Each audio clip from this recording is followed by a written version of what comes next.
Greetings and salutations, and welcome to Skylords of Sharan'Tel, where a handful of high-flying actors will attempt to negotiate the turbulent skies of Dungeons and Dragons. I am your host and Sky Master Jason Phelps, and I am joined, as ever, by Robbie Skylord Bellekom, Sam Sky Sword Burns, Ellie Sky Nord Sparrow, and our special guest this week, Amy Sky Gord Larham. Hello! Yay. We have a guest! It's exciting! Yes. Welcome to episode 39 of Skylords of Sharan'Tel. Amy is, of course, a very special guest over from Infinite Deer. Amy, would you like to tell us a little bit more about about where you're from? That mysterious podcast over the road. Our mysterious Infinite Deer, in a very different world. Our podcast follows the most dysfunctional party you can possibly imagine as they proceed to fuck up an entire campaign with getting cows high and among kicking children and various other misdeeds. Season 1 is currently available on iTunes, and we're just gearing up to release our second season in mid-June. And this new season brings a whole new cast of characters and such antics as cannibalism, auto-cannibalism, and witch cannibalism. So look forward to that. Excellent. Mate, so, you had me at kicking children, like yep. Infinite Deer for child kicking, cow intoxication, bovine intoxication, and quite a lot of cannibalism. Yeah, I feel like I might have oversold the cannibalism, but yeah, we're expecting someone to be eaten every episode now. And we can actually thank Chloe at Adventurers Wanted for the fact that Amy is here, because we were all supposed to be playing with Chloe. She organised a game for various people, and then Chloe could not DM, so Robbie DM'd, and that's how we met. Indeed. Amy. Yay. So thank you, Chloe. So, speaking of strange coincidences, it's that time every week where we cast our minds into the distant past and we ask, Past Jason, what messages from the future? Hello, present Jason! It's Past Jason from the distant past. According to my calculations, this should be going live on April the 1st, 2019. Hope you guys are enjoying your fooling around. As always, it's time to talk about our sponsors. This episode is sponsored by Eris, the goddess of Discord. If you find that your life is a little bit too orderly, Eris is happy to provide golden apples, trickstery manipulations, and all manner of things to make life just that little bit more exciting. If you're in doubt, why not try Eris, goddess of Discord, today? And I think that's it for immediate announcements. Of course, as mentioned by present Jason, don't forget to check out Infinite Deer, and thanks very much to them for letting us steal Amy from them for this episode. So, back to you, present Jason. God, I hate Past Jason. He's a dick. Yeah, watch that. Ugh. So, anyone else got any news or anything else before we head into the game at hand? I feel pressure to have something, but I don't. Okay. Anyone else have anything? I don't think so. In which case, then, speaking of feeling pressure And stress. it's time for Skylords of Sharan'Tel. It's Skylords of Sharan'Tel. They've been through heaven, they'll go through hell. The power of friendship will carry them through, 'cause you've got me and I've got you. Whether friendship problems are at death's knell, they'll stick together, the Skylords of Sharan'Tel. I really want to have a dance routine to I that. was not prepared for that. Also, in 39 episodes, we haven't released that as bonus content. I know, what's wrong with us? And it's still apparently this funny, 39 episodes. 39 episodes. Apparently so, in this Yes. long-running thing that we've definitely been doing for ages. Okay. Definitely done 38 episodes of Yep. Speaking of which, I guess it's time that I bring us in a reminder of what's happened in the past 38 Yes, episodes. please Yeah. remind us. So, with that in mind, previously on Skylords of Sharan'Tel, after quite a lot of time, the Skylords, that elite team of the Sky Cadets of the Sky Cadet Academy, the pride and joy of the dictatorship of Sharan'Tel, have been facing mission after mission.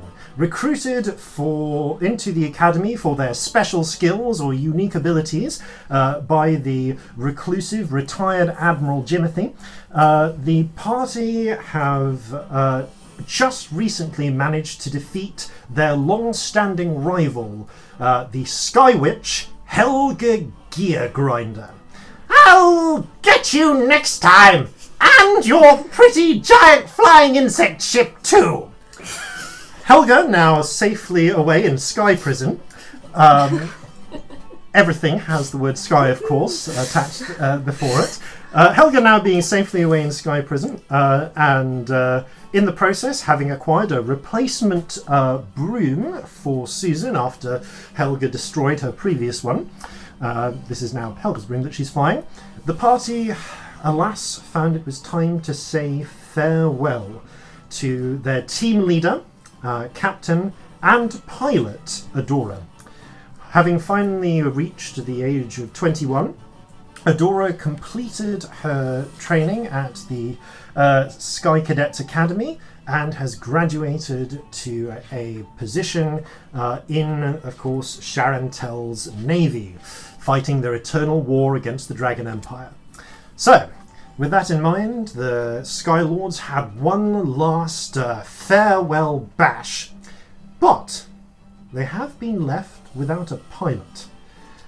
So, with this in mind, Abysmal, you have been sitting, waiting outside Admiral Jimothy's office for a little while now, and as you're sort of waiting, there is a brief sort of poof, and a blue-skinned humanoid figure in quite sort of baggy trousers and a golden vest, bare arms, appears. Of course, you recognise this person. Is he wearing a t-shirt and has bare arms, or does he have the arms of a bear? I wish for clarification. He can acquire bare arms, but in this case, he's wearing a vest, like a waistcoat type vest, but no shirt. He is fairly, he's not doing too badly in the arm department. Something which is important in Admiral Jimothy's staff. You, of course, are very familiar with this figure. This is the Academy's butler, Orwell the genie. Orwell appears. So, Abyss, good news. I think the Admiral is ready to see you now. It's about time. Yes, of course. And he kind of awkwardly looks over to your companion. Do you need me to get anything else for Bruce there, or is he finally he's full? good. He's good. I mean, I think the last few ships he ate, they took up quite a bit of room, so he should be fine for another couple of hours, I think. You reach over and pet the huge form of your Skywolf, Bruce. A four-legged beast that looks very much like a terrestrial wolf, if those still existed, apart from, of course, the fact that he can fly. He is large enough for you to ride, being a huge monster of a beast, and this, amongst other things, may have contributed to people giving you a certain amount of space in the corridors. Not least because if you don't give Bruce space in a corridor, he will just knock you down and walk over you. Yeah. Oh, he's full of love. People think he's a monster, but he's just a big softy at heart. Yeah, good boy. Of course, says Orwell, looking a little uncomfortable. Well, if you'd care to go through, and the 2 doors, there's a very nice thing about Admiral Jimothy's office.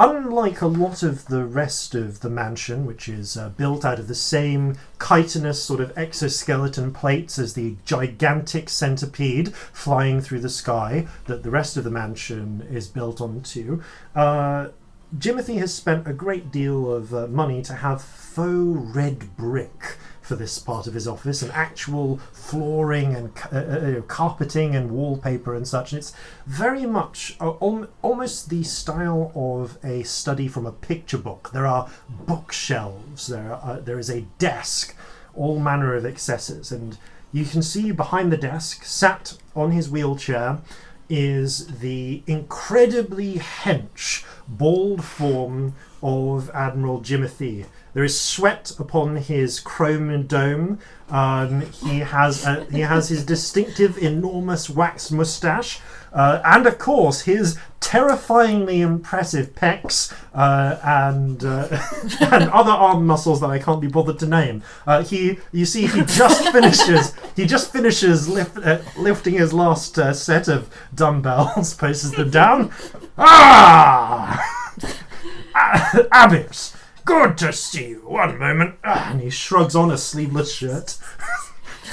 Naturally. Why bother? Was it bought? Do sleeves or exist had it in this been ripped setting? off? They've definitely been ripped off.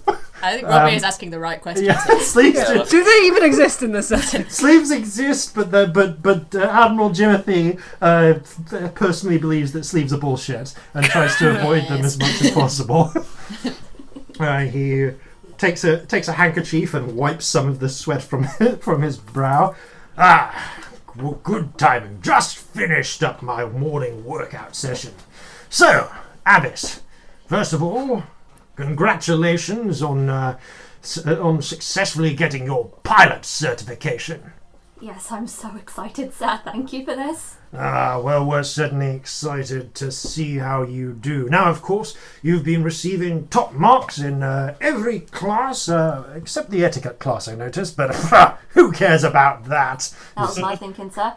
Who cares, right? Exactly. He slams one meaty hand onto the desk, which shakes. I jump sky high. Really sort of... Down, boy. He sort of his tongue lolls. Of course, your little pooch. Jimothy opens a drawer, produces an enormous sort of dog biscuit from one drawer, reaches open, picks out what looks like a very large sort of green scarab from another. It's about fist-sized, and tosses the pair of them towards you. Bruce nabs the dog biscuit out of the air and starts. I make a grab for the bug. Give me a dexterity check. 'Cause Yeah, the bug sure. tries to break free and fly. That is a 20. Not Okay, natural. This guest is a good roller. Yeah. This was. Mr. Miyagi style, you just sort of reach out and catch that bug in midair. I stuff it in my mouth. Delicious. I always prefer them processed into a nice shake, he says, putting a large green, like a glass full of large green juice on the ground, drinking it out of a straw. Not on the ground, on the desk. He has a desk, he's not a savage. Kale bug smoothie. Yes. So I prefer the tang and the crunch of the raw. There's nothing that beats it. It gives you a real buzz. You've got to... Oh, I see what you did there. What did I do? What? Never mind. So, in any case, on to your new class.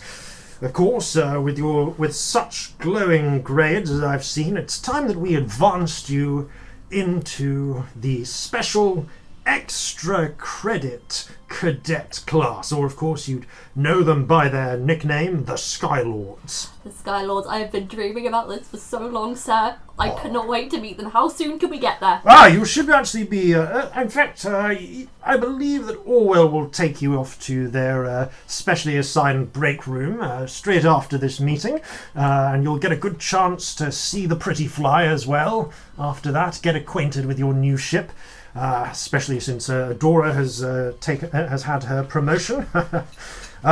He looks up to the wall, and you can see there is a portrait on the wall of a stern, mustachioed-looking man with distinctive, familiar facial features. But these ones are in. But he has a white mustache instead of Jimothy's blonde, broad Just mustache. exactly the same, but old is what Exactly the same, but old. It's this sort of career. Heading out to join the Navy. Why? My grandfather became dictator through these very same routes, and I think that you're all due for fine, he slams his fist to get on the table, positions. So, with that in mind, yes.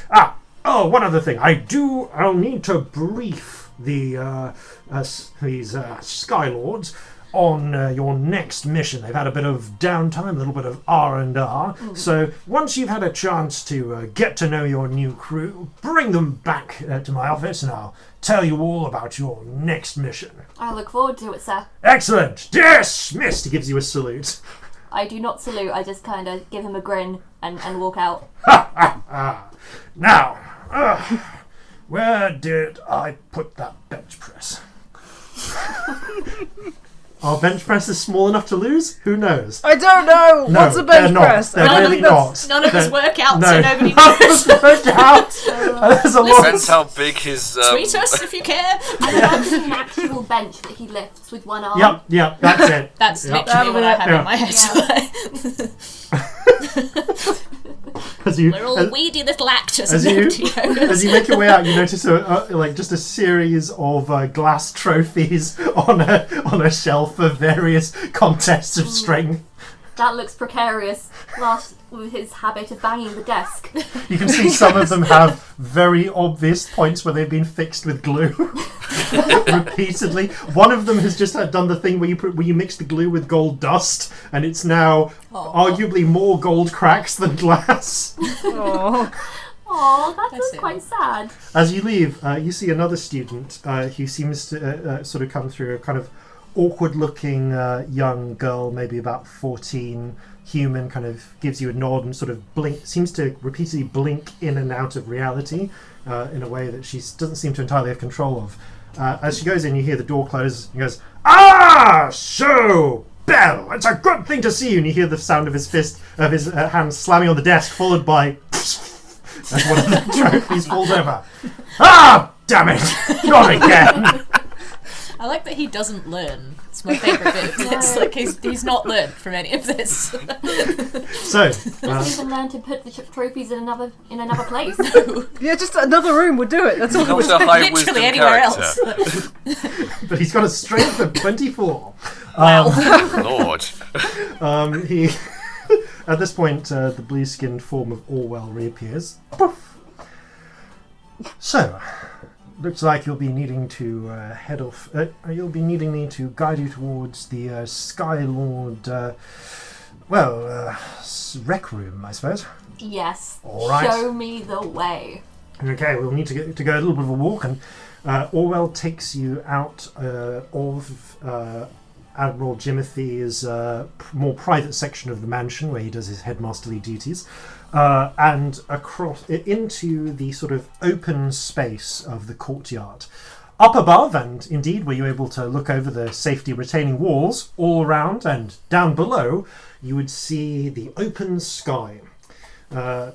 Admiral Jimothy's mansion is, of course, situated on a gigantic centipede, palace-sized, but with diaphanous, very green-tinted wings instead of legs, which sort of beat like the oars of a boat, one after the other, as the great centipede sails on through the sky, making its way between the different floating islands where the majority of civilization is, and where, of course, Admiral Jimothy picks up gifted and interesting students for their private tuition at the Sky Cadets Academy. Leading her around the ornamental fountain, some of the manna-fruit trees with their bulging, glistening blue fruits. Why did you have to make fruit weird? How did you even make fruit weird? Like, how did you do that? Bulging and glistening should not be. They hang down in pairs from the branches. Are they There we go. Yeah. Sorry? Are they low hanging? Yeah, some of those fruits are very low hanging. I think all the fruit's pretty low. We will snatch as many of them as we can. So, he leads you across the court through the burgeoning halls of the student, various sort of student accommodations, where there are some younger, some older students. You yourself, I believe, are 16, so coming latter end of, coming into the later stage of your tuition, but for well in advance of your classes, and you are led up to a sort of set of chitinous steps, and again, because chitin is in very easy supply, a lot of the structures are built from insect chitin, which has been painted in various more pleasing colours than just brown. There's a lot of default brown that one has to overcome, with earth being carefully rationed to places to grow trees and other things that require soil. You are led up some stairs and to a big pair of sort of closed double doors. Well, here we are then. This is the Skylords' private rec room. So, if you need anything, just say Orwell, and I'll appear. Oh, I have got something. Yes. I wish you had bare arms. Once again, I don't actually grant wishes, but one moment I do. I get this often enough. Pff, disappears. About 8 seconds later, pff, reappears. He has a pair of cloth bear arms, arms of bears, which he has attached by small clips to his vest. Rah, rah, rah. Yes! Oh, you are the best! Bruce sort of claps his paws together. See, he likes it. Oh. Yeah. Yes, very droll. All right, call me if you need me. I'm always watching. And with that, Orwell disappears. Creepy. Right, I'd like to prepare for a grand entrance and get on my wolf. Okay, you saddle up onto your wolf. And just to prepare, so I'm going to get the opportunity for everyone to describe what they look like to each other, because obviously you've not seen them before and they've not seen you. So, as the doors slam open, what do the Skylords see of Abyss Mal? They see a very small figure atop a very big wolf with hair so messy and so dirty that you can't really tell what its original colour was, in a kind of very loose, messy braid at the back. She's very dishevelled, and you think her teeth might be a bit more pointy than they should be. She is a half-elf, and she is just freckled completely. Like, her skin is basically just one big freckle. Yeah. With occasional gaps. With occasional gaps. There is, of course, the huge wolf beneath her, sort of. At the moment, it's sort of baring its teeth and snarling a little bit to look more impressive. It's also very slightly off the ground at the front, like its paws are up as if it's almost forgotten how to just rest to stay on the ground for a moment. As the doors burst open in your grand entrance, you see a scene of total devastation. Couches have been couch pillows have been torn up, strewn around. Broken bottles, drinks have been spilled everywhere. There is a platter of just various food that is actually halfway up a wall and has smeared down. And there are 3 groggy figures that start to wake up as you appear. So I'm going to ask you to describe yourselves. To begin with, Susan, what does Abyss see? So Abyss sees a tabaxi, ginger tabby tabaxi, but with like people hair. Like she's got like a long sort of frizzy girly hairstyle, and a big pointy blue wizard's hat with stars on it that is tied under the chin with a big red bow.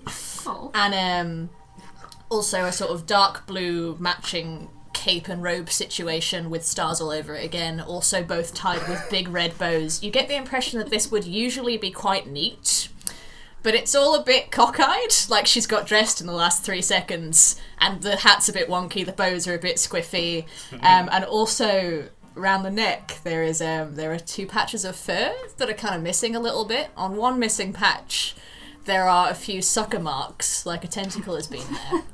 And on the other patch, there is a full-on hoof print, and you can just see her like nervously pulling up the cloak, and it flops back down again, and you can still see the 2 marks, and then she pulls it back up, and the whole time she's like nervously just like hiding bottles behind plant pots and like just trying to make everything look normal.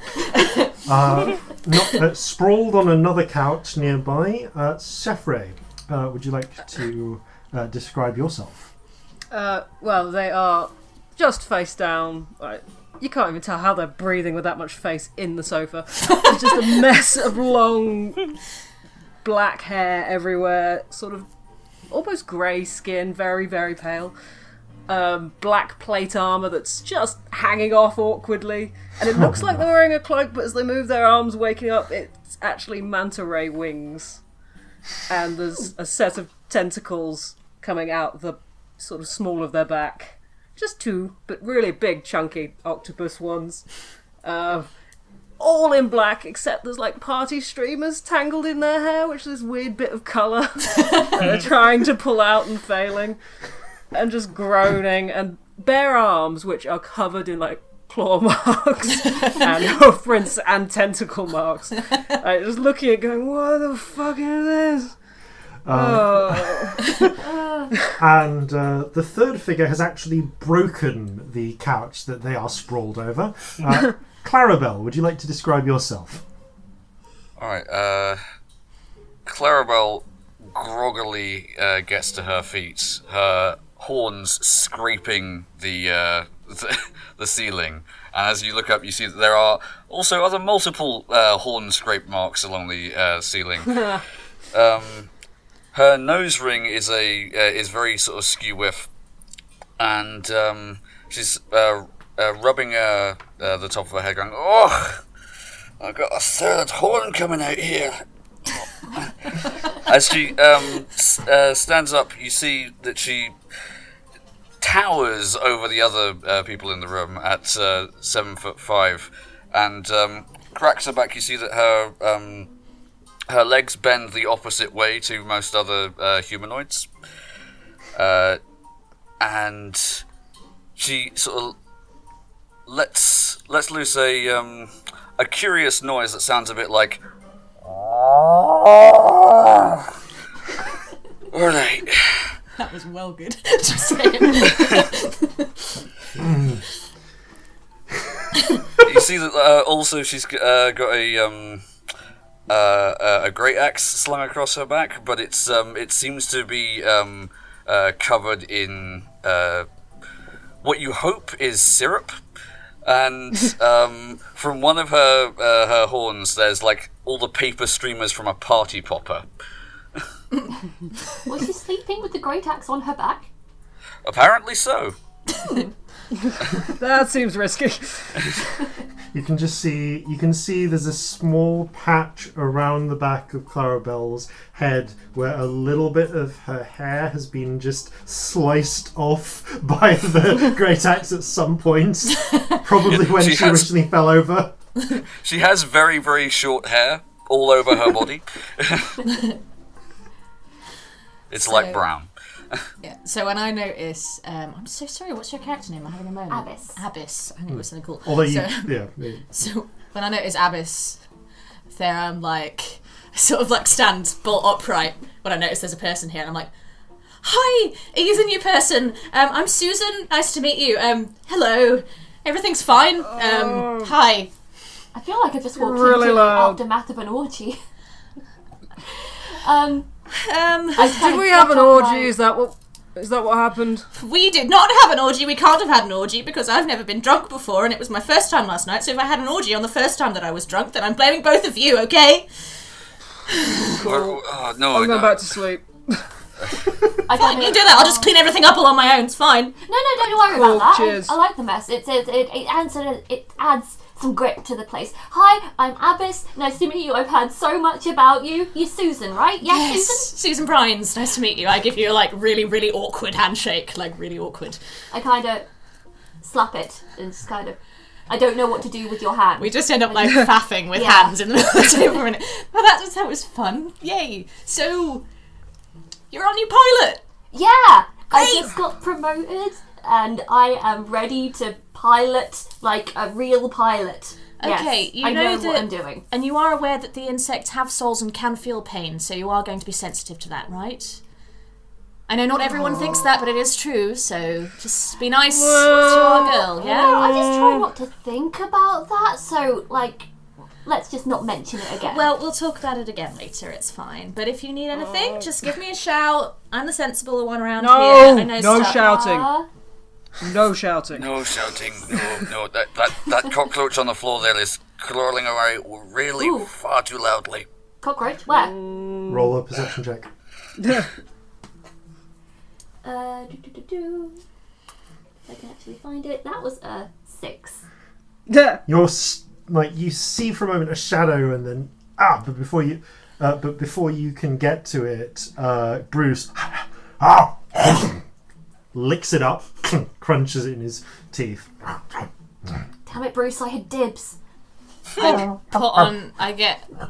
rummage in my robes for a minute and get a badge out from my pocket, pin it on, and it says, "Insects have souls." And I just look at you and your wolf.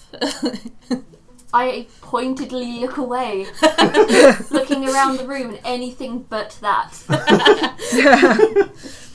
So nice place that you got here. Yeah, it's usually a bit nicer. We had a bit of a shindig, a bit of a party. Do you always sleep here? Yeah, yes. What? Well, you do actually have your own your own bedrooms, but the way that the party progressed, you just never got there. There are 4 bedrooms, including Adora's, which of course is now empty. Yeah, I mean, usually we sleep not all in this room. Oh. But you've got your own bedroom. Oh. I mean, yes, good. Why do you like weird groups sleeping? Are you one of those people? Well, I just don't like being alone. You know? Right. Oh no, of course you're with me, Brucey. Don't worry. I like other people. I prefer more people. Brucey can get a little cuddly, you know? Yeah, he's... He reaches over. He leans his head back and sort of licks at. I guess the nearest bit he could reach is probably just your forearm. He's really quite big, isn't he? Oh yeah, and he's only going to get bigger. My fur stands on end. That's a fine beastie you got there. Oh, you like him? Yeah. It's and I sort of drunkenly stagger over and try and scratch him behind the ears. Roll an animal handling check. Oh, this is going to go so well. Oh, it's a 19. Ooh. And he sort of snuffles you and starts licking you appreciatively. And you find yourself thinking, oh no, he's getting on. Seems to be getting on quite nicely. Abbas, you are aware that Bruce is sort of doing a taste test to see whether he would like to eat this thing later. Oh, see, he likes you. Go on, just let him lick your face a little bit. Go on. She sort of gingerly leans down. Actually, how big is Bruce? Would she need to lean down? Bruce is large enough for Abyss to ride, but not so large that his head is 7 feet up. You would need to lean down a little bit. Okay, he is yeah, large enough to maybe look Susan in the eye Okay. quite easily. Yeah, Because that's what the cat really like needs. Yeah, 5 and a bit feet. 5 and a bit feet, I think Like so. 5.5. Yeah, so Okay. like he's just under head height with you, but for Clarabelle, you do actually have to lean down. Okay, I do lean down and there you go. I'd like to just whisper in Bruce's ear. Now, Brucey, I know you want to, but you can't. Not today, okay? Not today. Play Mind the nice. nose ring, mind the nose ring. Oh. Bruce sort of crunches on the cockroach you found earlier. I watch him crunch on the cockroach and just go, excuse me a second, and I just vomit into a nearby plant pot.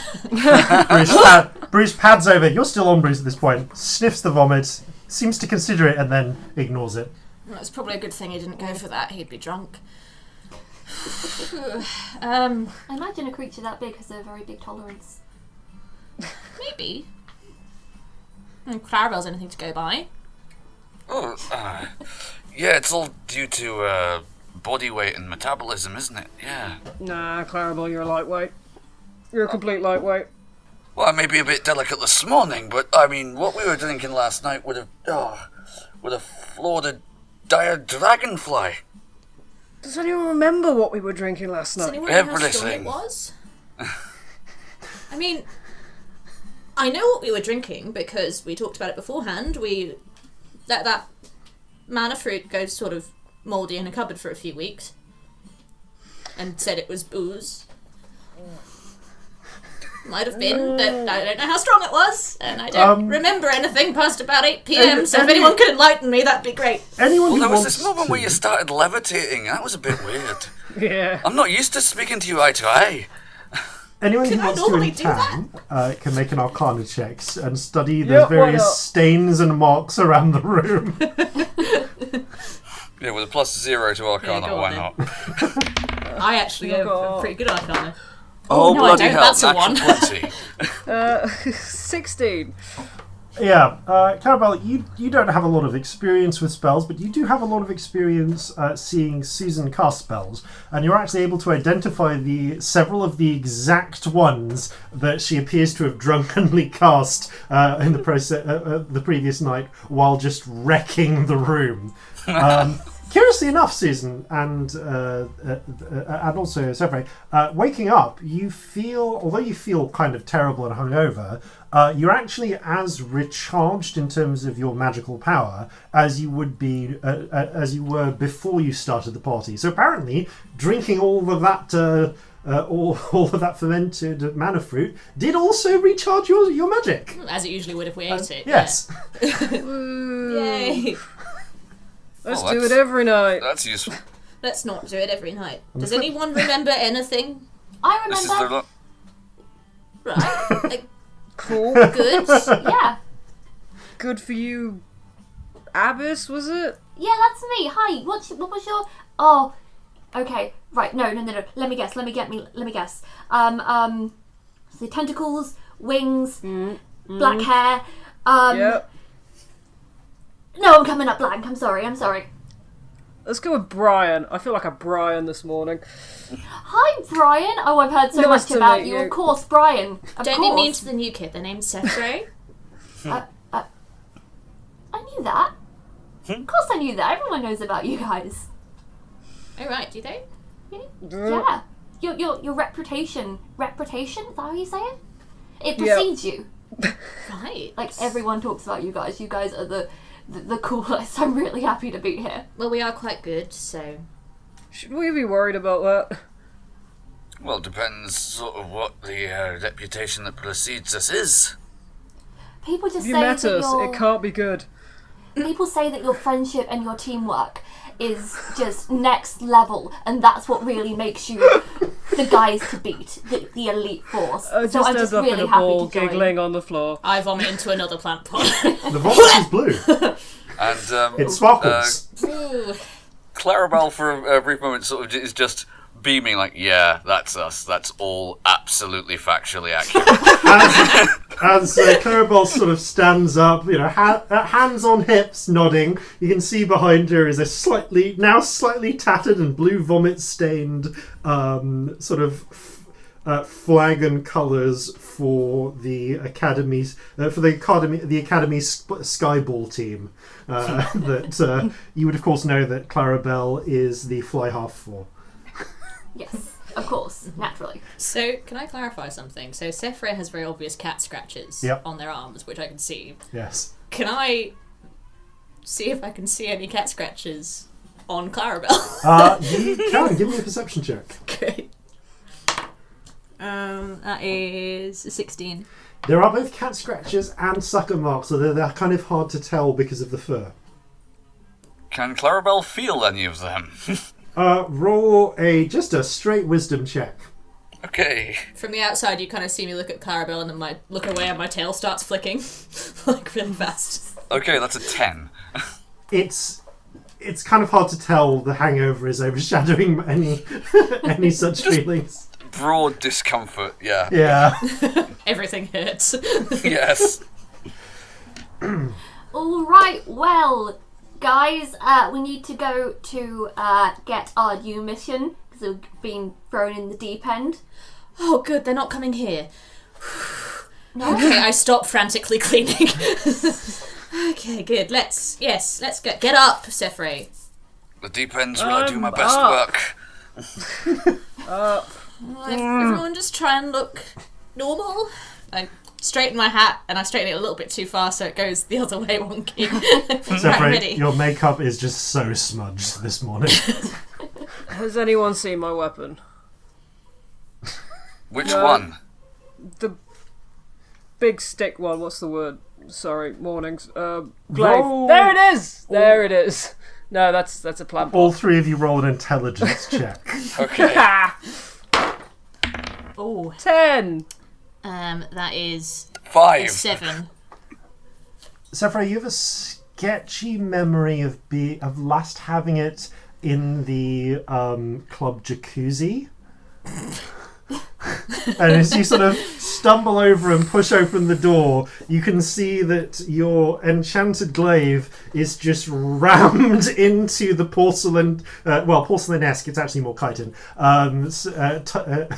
tiling of the jacuzzi point first. Cool. And has cracked it. Thought I was going to have to blow a second level spell to find this thing. Good. No. That's why Shurlikan's are banned here. We never found them last time. Right. So, gathering together your belongings, I grab my broom. as you get ready to leave, there is a boom.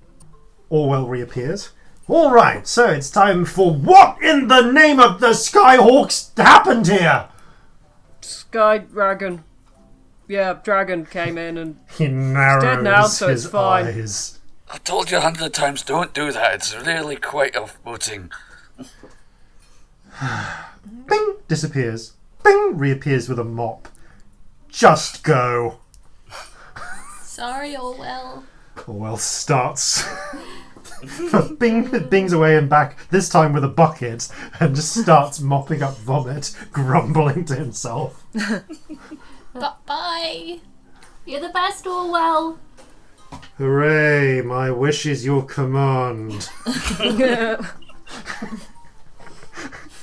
You leave Orwell beginning the process of cleaning up the night's events. So, you make your way back through the academy grounds, wincing at the bright sunlight. I put on sunglasses. I sort of move my tail so it shields my eyes. Like I curl it round so it's like a little peak. I am beaming. I'm a very different energy. You're having the best right day. now. Yeah. I'm having the greatest day. See, wagging his tail a bit, because Bruce is actually pretty young as Skywolves go. Like, he will get bigger. But there's still some of that puppyish enthusiasm left in him. He sort of just bounds into the air and just casually just It looks a bit like a leap, but it's definitely just flies across the courtyard. I'm taken by surprise by this and go, sorry, that just caught me. That caught me off guard a bit. Yeah. Once he's in the air, his legs just sort of dangle a bit while he floats forward until he's about to land, and then he readies them and just pounces onto the ground. Just scratching behind the ear. Good boy. You're such a sweetie. The rest of you catch up as best you can, and you are shown back towards Admiral Jimothy's office, where the doors open up. Good to see you. You can see Jimothy. I wince at the loudness of his voice. Yeah, everyone winces. Jimothy in his sleeveless shirt, now with a sleeveless vest as well on top of it, is very carefully reassembling a trophy with glue with gold flakes in it. So, glad to see you've all gotten a chance to meet each other. How are we doing? He slams his fist on the ground. The trophy, parts of the trophy crack again. Damn it all. Picks them back up, starts gluing it again. Right. Well, we're doing better than these trophies this morning. That's something, at least. Everything's fine. We're all friends already. Yeah, best friends. Excellent, excellent. I knew you'd all get on.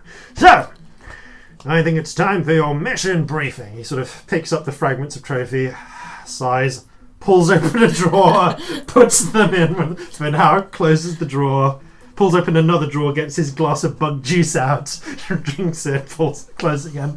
Alright, so he snaps his fingers and Orwell appears, bing, and pulls down a one of those like roll-out maps from the ceiling. And you can see on a blue background are dotted out the sort of archipelago of floating islands that make up the kingdom, or well, technically dictatorship, of Sharan'Tel. There's a few central ones, and then the smaller ones tend to move around, so this map has to periodically be updated every few decades. But this is the most recent one, and you can and marked on it in a little glowing blue dot. Thanks to Orwell sort of pointing at it and adjusting it magically, you can see the current position of the Academy.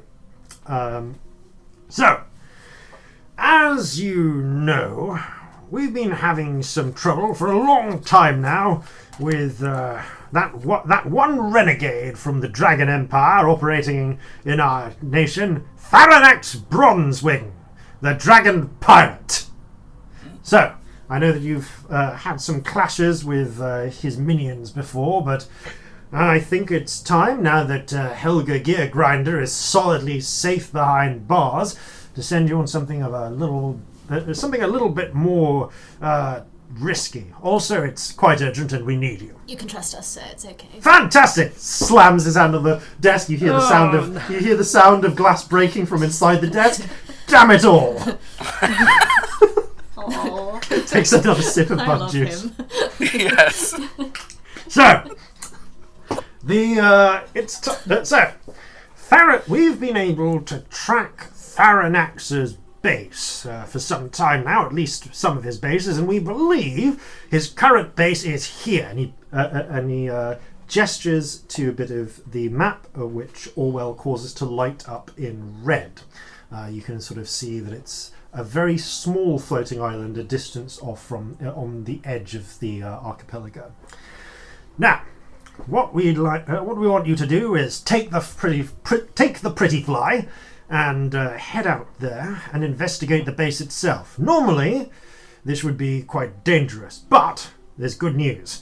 Faranax himself was sighted in a raid on the far side of Sharan'Tel just yesterday, so we know that he's not in his base and is hopefully distracted.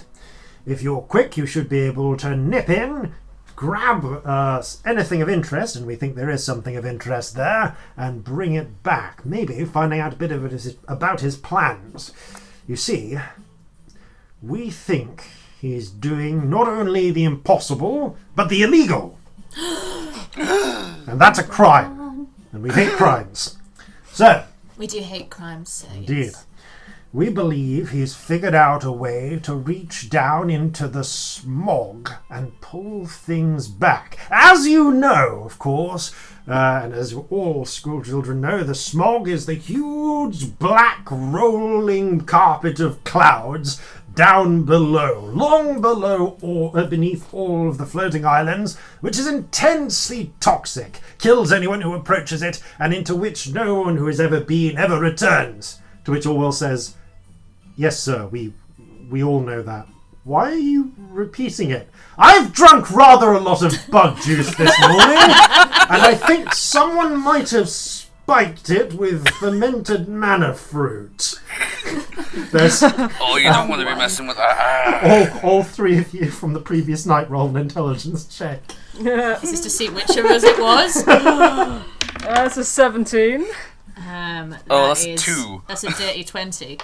Yeah, but Cephray and Susan, you both suddenly remember Susan wearing a large ceramic pot over her head with the wizard hat on top, sneaking into Jimothy's office and spiking his bug juice with some of the fermented mana fruit, now that you think about it.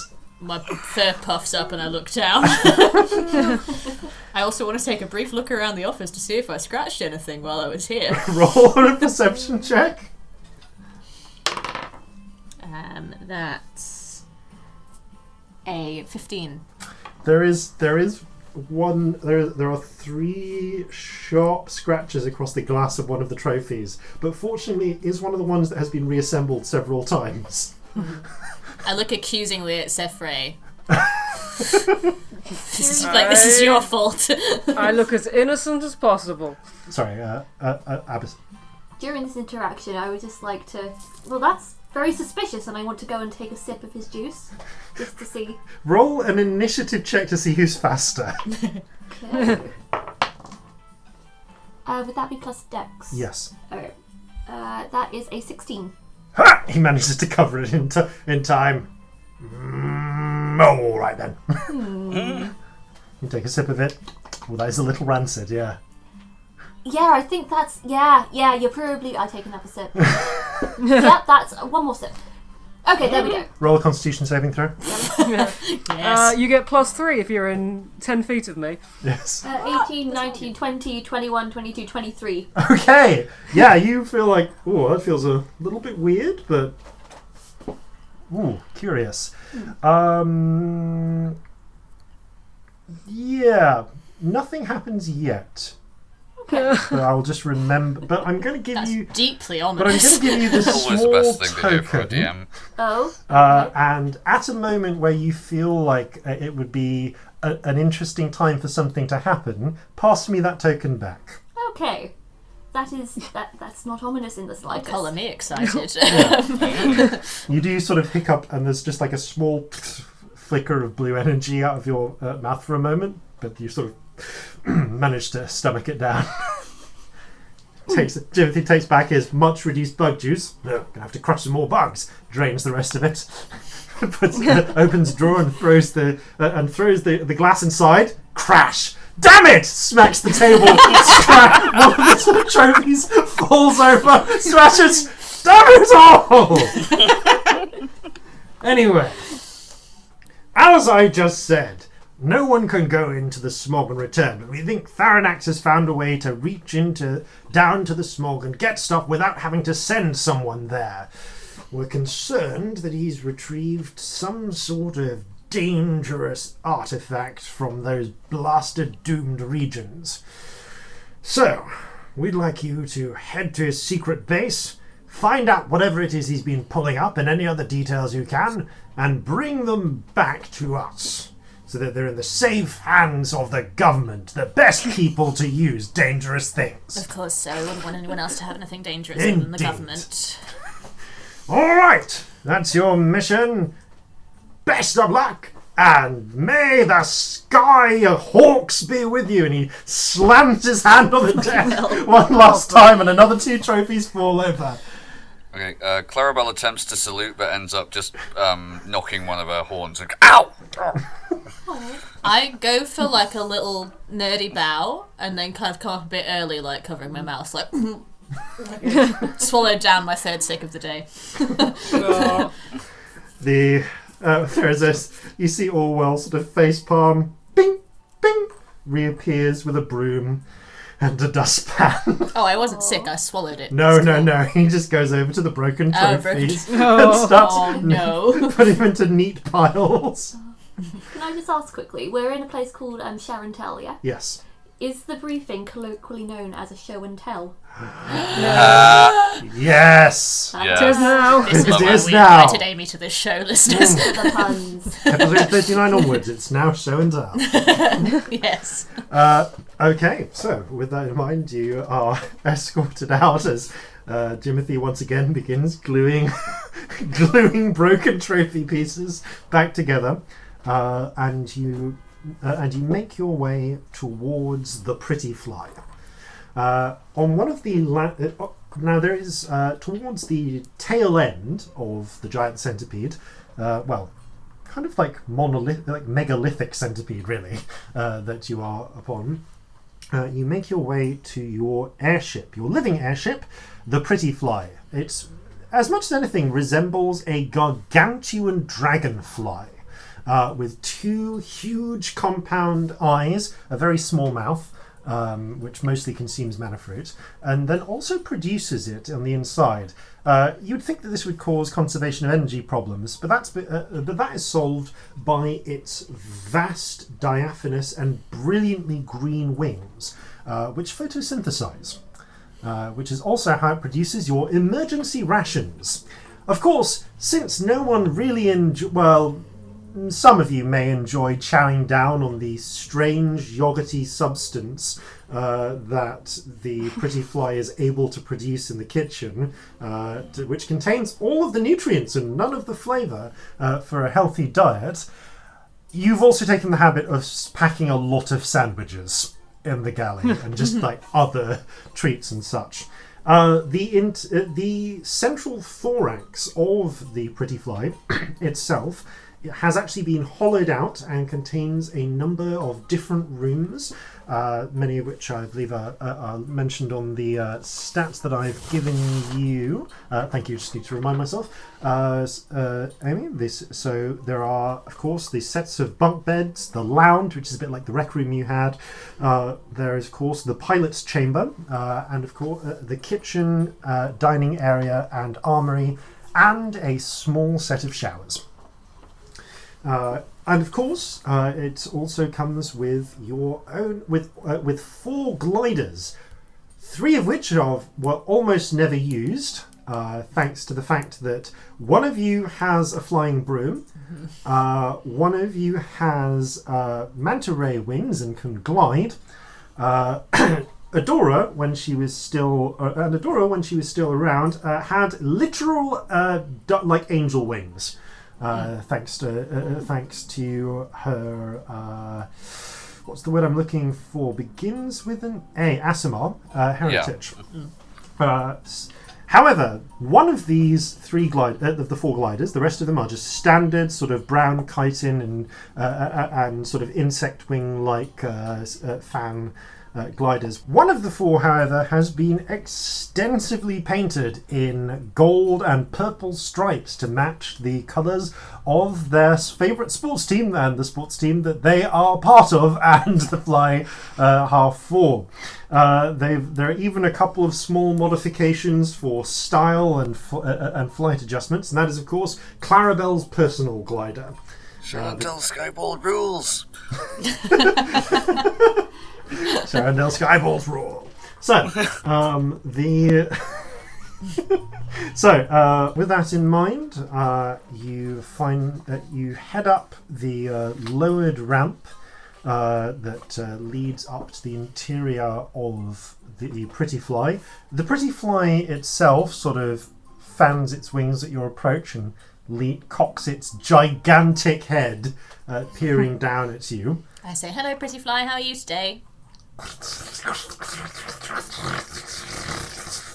Glad to hear it. Well said. I'm hoping its response to how you feeling today was Pretty Fly.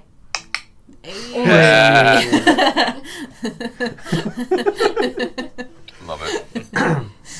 So, as you make your way up, and there's to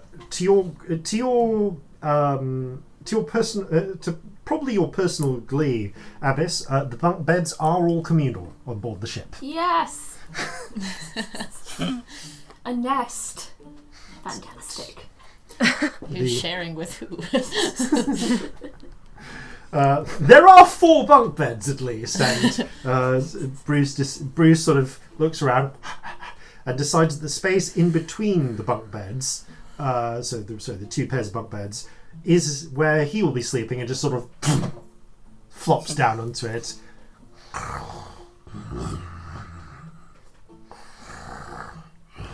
Oh, he's all tuckered out. It's been an exciting day for him.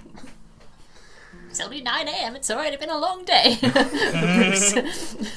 He was up hunting sky deer. Very early on. So, as you gather yourselves together, you of course still have access. You don't have to set off yet. If there's anything you want to get from the academy, any preparations you want to make before you head up onto the Pretty Fly, or if you want to explore the Pretty Fly a bit yourself, Abyss, and see if there's anything, look at any of the particular areas, feel free. I think I would just like to jump in and try and bond with the ship. Okay.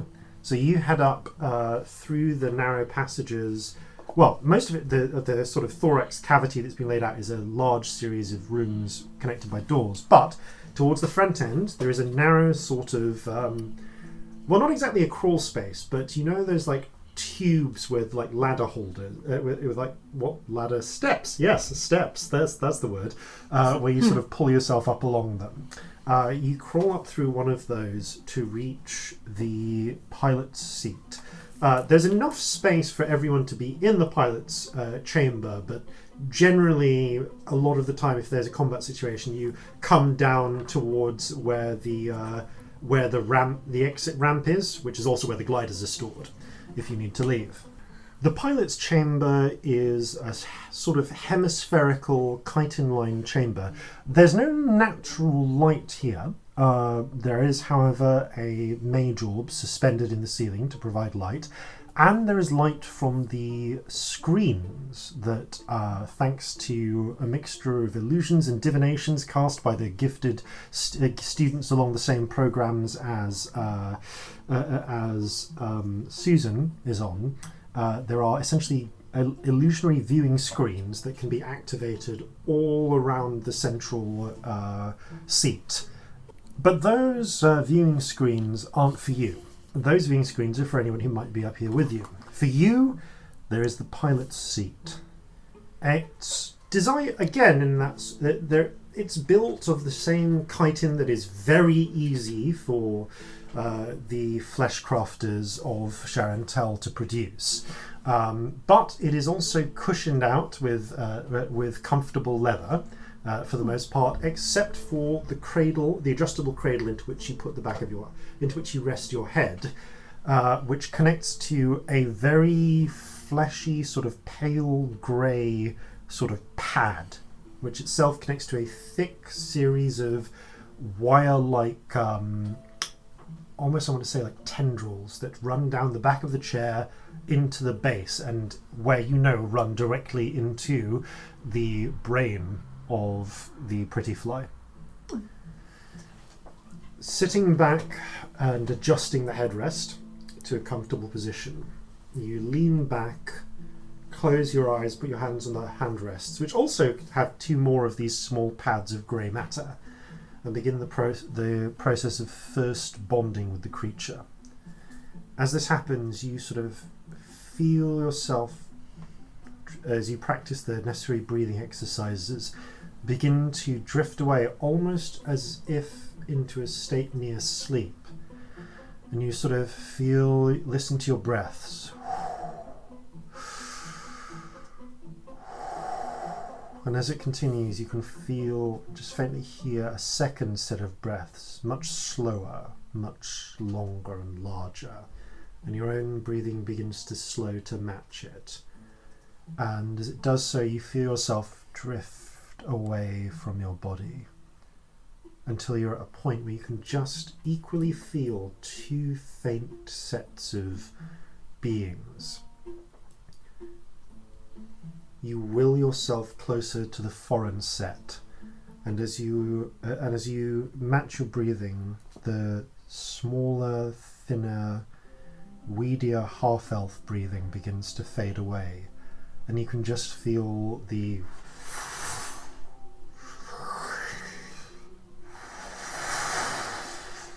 rush of air through the numerous hollow cavities, magically enhanced, that form the breathing apparatus of your form. As you don't have eyelids, so you can't exactly close your eyes, but what begins in darkness turns to a blurry sort of view, and then over time begins to concentrate, not as human or half-elven eyes would focus in from a blurry state, but rather it's like you're getting millions and millions of hazy, indistinct images at once. However, as you begin the now familiar and practiced, albeit on much smaller, comparatively simpler craft, you begin to resolve those many crude and slightly blurry images into a single cohesive whole.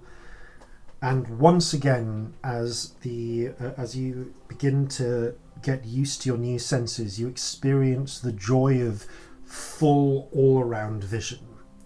Apart from the small amount of space that your own long, thin body is blocking out, you can see all around you at all times. None of your individual eye fragments has good resolution, but together you can see a great distance in great detail.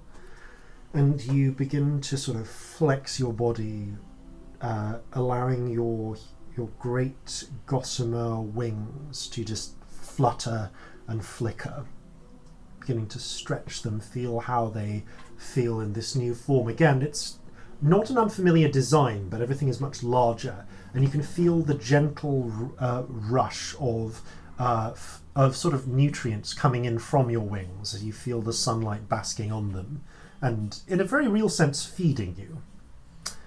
You flex your tail, and you can feel both the stinger, the sharp, heavy, chitinous stinger itself at the end, but also how to activate the enhancements that will allow you to make use of your body's primary weapon. Everyone else, you are kind of looking around like, okay, so at least we left this place in a better state than the rec room. When you hear when you feel the whole of your ship begin to sort of shift and sort of adjust as a new pilot gets used to moving the body around, and the sort of rattling of wings. I'd like to find a bucket and put her over her head, because I know that she won't be aware of anything. Yeah, you find a bucket, you clamber up, and you see the comatose form of Abbess Mel leaning back in the comfortable chair, absolutely unaware of your presence. While you do this, I go, Cephray, don't be mean, she's new. And then Clarabelle just laughs. I kind of look down and tap the bucket to check that she's actually not aware. You get no sensory feedback from stuff around you. You can't even... Although, give me a perception check using your own stats. My stats? Yes. Okay. Because your mental stats use your own. That is a 22.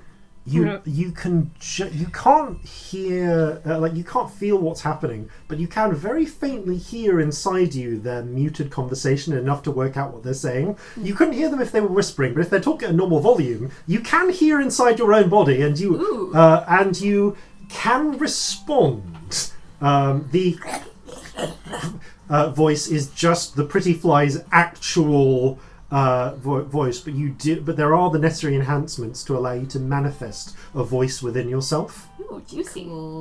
So you can say anything you want, and it will just reverberate out of the walls. useful information. I think I'm actually just going to see what they talk about when they Yeah. think I can't hear them for the moment. Once I've decided that she Yeah. can't hear, which I'm assuming that I have, I go, okay, what happened last night? Because I don't remember anything, and I think... Cephray, I think you maybe spiked Timothy's drink, and that's really not okay, and what happened? What? I might have done. I don't... Do you remember anything?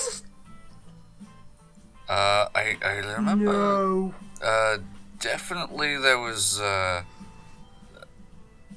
something to do with various different magical effects, and then I think that was when we were having the Sky Beer Pong, and then and she sort of scratches her head.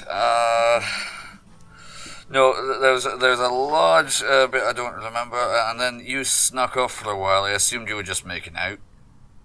When was that? Okay, we broke up, so that can't have happened. I remember nothing, but I do have this super cool tattoo now. Has anyone else got one of these?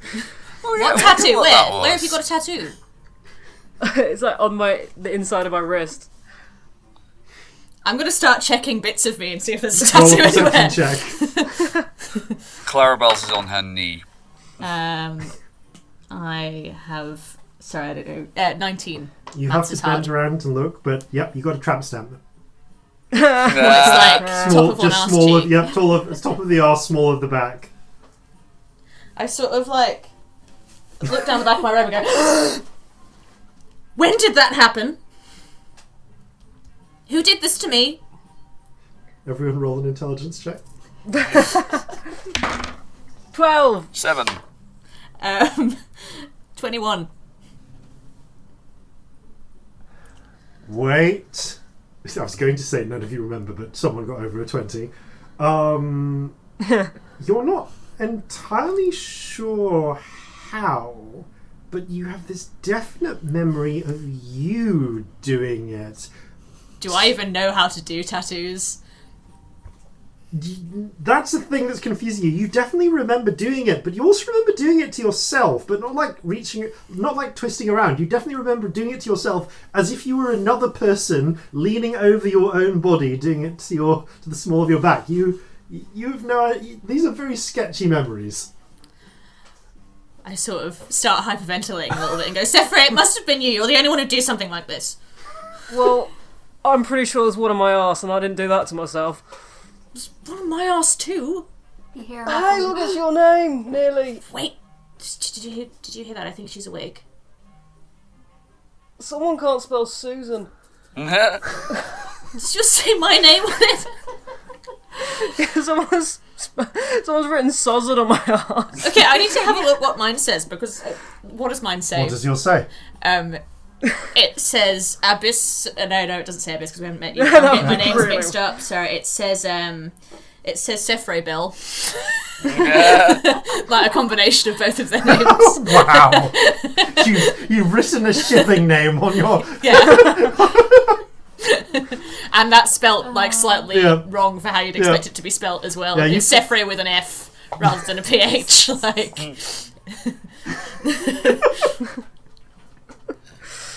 Well, that sort of explains this one. It says, Sefson. But why is it on my knee, of all places? So where's my Clarabelle then? I'm missing a Clarabelle, surely. I We start checked looking all for of another you. tattoo. Roll a perception check. 6. Can't find it. Can't find It'll turn It's it. almost like that's Can the I only see part it of me. anywhere on them? Do you search them extensively? I kind of like surreptitiously try and look at as much of them as possible and see if I can see any of the Okay, tattoos. give me a perception check. Yeah, but I don't like Yeah. actually go over and touch them. Like... Oh, nope, that's a 9. Can't see it. Is she awake? Can she hear us? Silence. Assume I not. bang the bucket with my glaive. Don't stop it. She's new. You can't actually see inside you. You can only hear inside you, but you can guess what's going on. Yeah. And I'm you're loving being a fly on the wall, but no, it's not a fly on the wall, it's a fly is the wall. The wall on the fly. Uh, Well, this is all horribly embarrassing. Can we just agree not to tell the new person because they're supposed to think that we're good at stuff and like real people? We are good at stuff. Last time we Dora were always very knew good at what was getting going drunk. Like, Dora always knew what was going on. I bet she can hear something. We thought you went all dead and stuff when you were a pilot. Dunno. Well, there's like degrees of dead.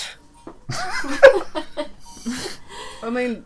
Like, I was pretty dead last night, but I'm not dead anymore. At least I think not.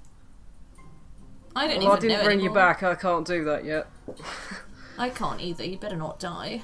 That'd be very difficult. What if we die from how much we drank last night? Does that I happen? think if we were am going immune to, we would have done disease, so I by think we'll now. find. Is a hangover a disease? Can you I don't die think from it a is. hangover? Because I feel like you can. I'd like to chime in at this point and just say, don't worry guys, I'm here now, I'll protect you. Oh, fuck. Oh, fuck. We're all gonna die. This tattoo really hurts. Buckethead's gonna save us all. There I am. Well, I feel intensely reassured. Should we, get on with the job that we're supposed to be doing now? Right, mission. All right, you gather together your supplies, and after a little bit of practice getting your new body ready, you take off and begin the process of flying along the charted course. Once you get yourself on course, however, you are able, whenever you wish, to simply take your leave this huge body much faster now that you've attuned to Pretty Fly's senses, and return to your own one. There's a bucket on your head. Guys, I'm blind. What?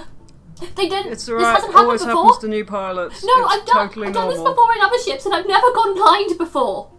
It's just what the fly's like. It happens to everyone first time. Don't worry. No, there's got to be something wrong. Like, why hasn't this been trained It's in? alright. This is like really freaking alright, out. I can Guys, cure this this. is mean. I She's can getting do- actually scared. I take the bucket off her head. Oh, Say, Lesser restoration. You're cured. oh, You just say lesser restoration. Yeah, I don't cast it. thank you. Thanks for looking out for me, guys. I really appreciate it. Oh, that was scary for a moment. It's okay. You can always rely on us. We're really good at stuff. I'll remember that. Thank you. Oh. Now that you've set the course, Pretty Fly will continue to fly its own way, pretty much just in a straight line until such time as you take over control again. So essentially autopilot. Although it is operating on its own intelligence, so it won't make any complex decisions. It will just keep it's been trained to just fly forward until someone mind controls it. If it's already flying forward. So if we just left it, it'd just crash. Yeah. Yeah. There are Eventually. so many moral implications to this. It's just awful. Insects So- have souls. Just saying. So you begin the process of flying out along the way. Over the next day or so, as Pretty Fly flies through day into night, back up, the sun rising over the distant fume, and indeed, it's easy. There are sections of Pretty Fly's not exactly hull so much as carapace, which are grown in a special sort of transparent chitin to serve as portholes. You can peer out of them, especially around. Not only do they let light in, so that you can illuminate the inside of your living airship, but they also allow you to look out. They're fairly clear. The largest ones are around the deck where the gliders are kept, and where if you were to fly out on missions that the Pretty Fly is too large to get involved in, or if you need to fly out because even the gliders are faster than the Pretty Fly itself, which only has a flight speed of about 30 feet per round, allows you to see what's going on without just having to go up to the pilot's nook and watch the illusory view screens. So you are able to look out and see the distant floating islands of Sharan'Tel as you pass some of the outlying islands, the small towns that are built onto the edges, many of them using grown chitin shells, occasionally expending resources on luxurious items such as wooden walls and the like. The very richest even using stone. which is of course a very, very limited resource, and goes for, and often you've heard tales of a ton of stones being given before as a dictator's well, not a dictator's ransom, but certainly like a captain's ransom in the war with the dragons.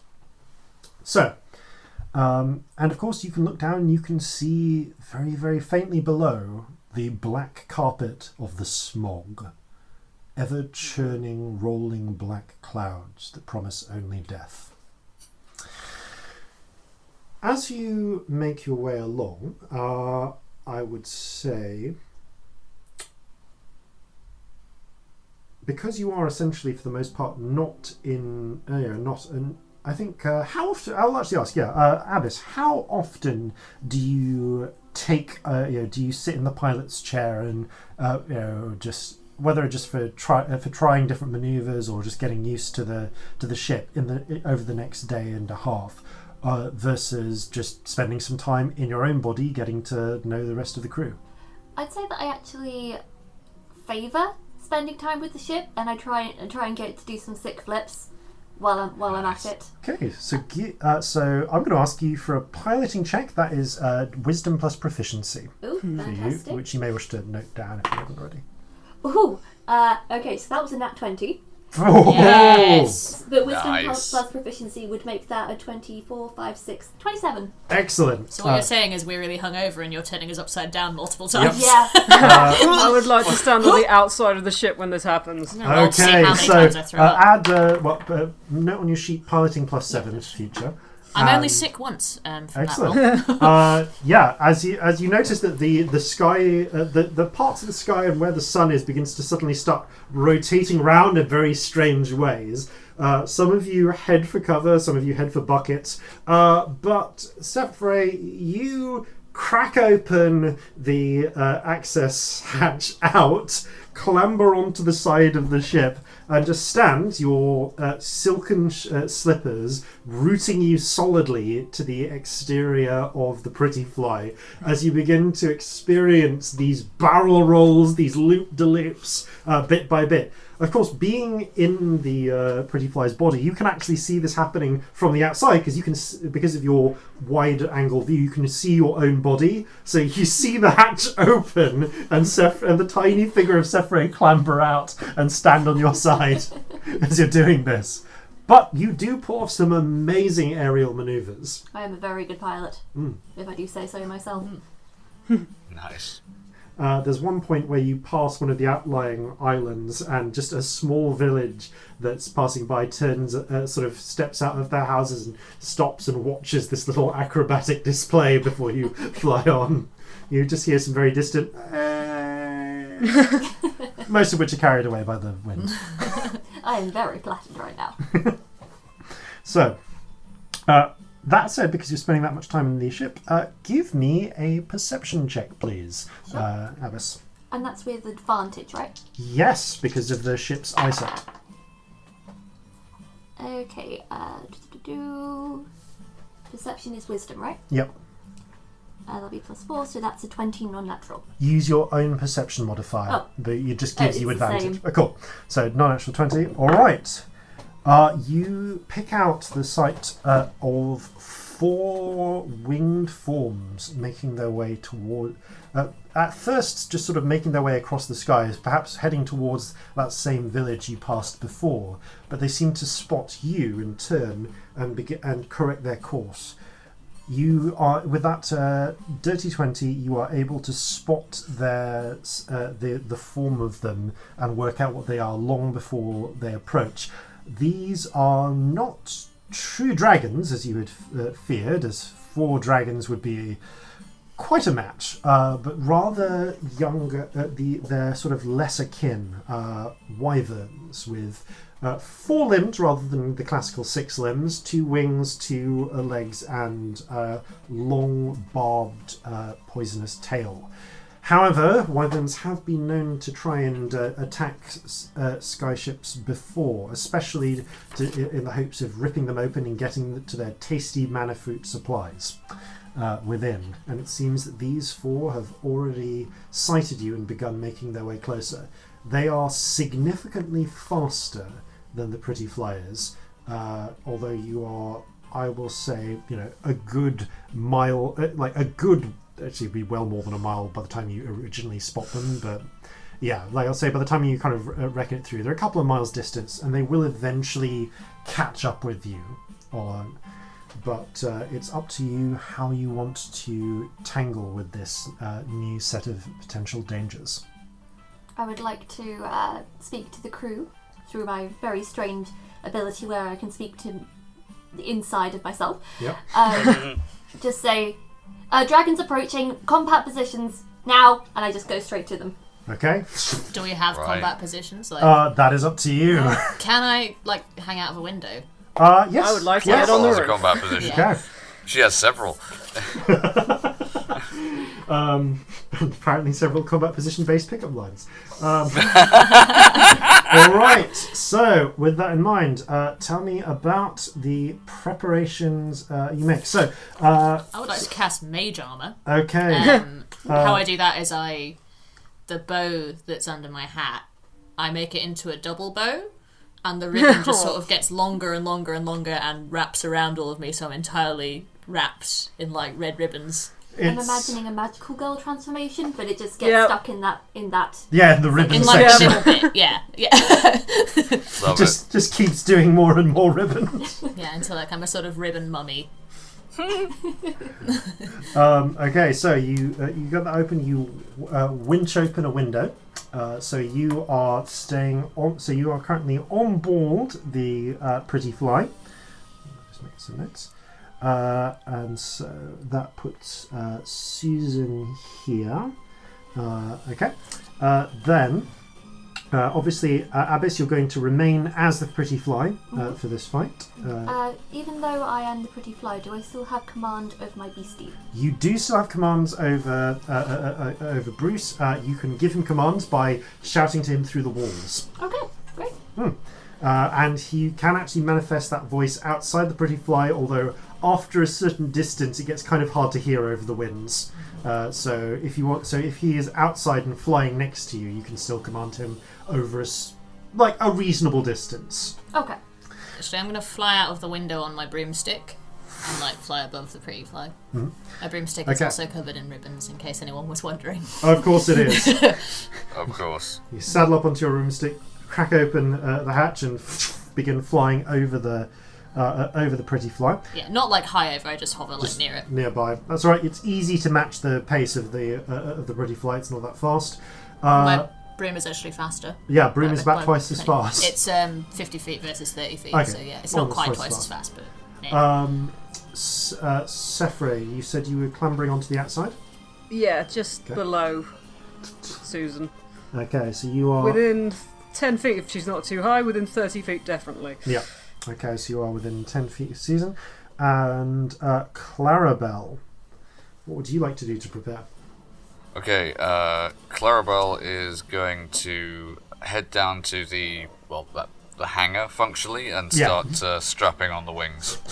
Okay, it's like a sort of backpack. You strap on the large chitinous central sort of area which has been painted bright purple and gold, and when you activate it, 4 dragonfly-like wings spring out the back, which have also been tinted purple with gold painted chitin. They're not true flight wings. They're more magically enhanced gliders. They're about 10 foot wingspan, but they are enough that if you can get an updraft, which you need to do dexterity checks to will allow you to rise, but you can kind of keep your same altitude more or less indefinitely. All right. Not indefinitely. The wings run out of power after an hour, but they're good enough for getting to places and missions and the like. Yeah. Okay, so you suit up and are ready to and are at the hatch entrance, ready to depart by the time that the wyverns get close. So, Yeah, can you let me know one round before we're about to hit combat? okay, yes, and because of the speed of the wyverns, with them dashing, they're dashing, and you're moving. You're just moving forwards at first. So the total sort of speed of getting closer is I'm just going to round it up to about 200. Well, it's 190 feet per round of just getting closer.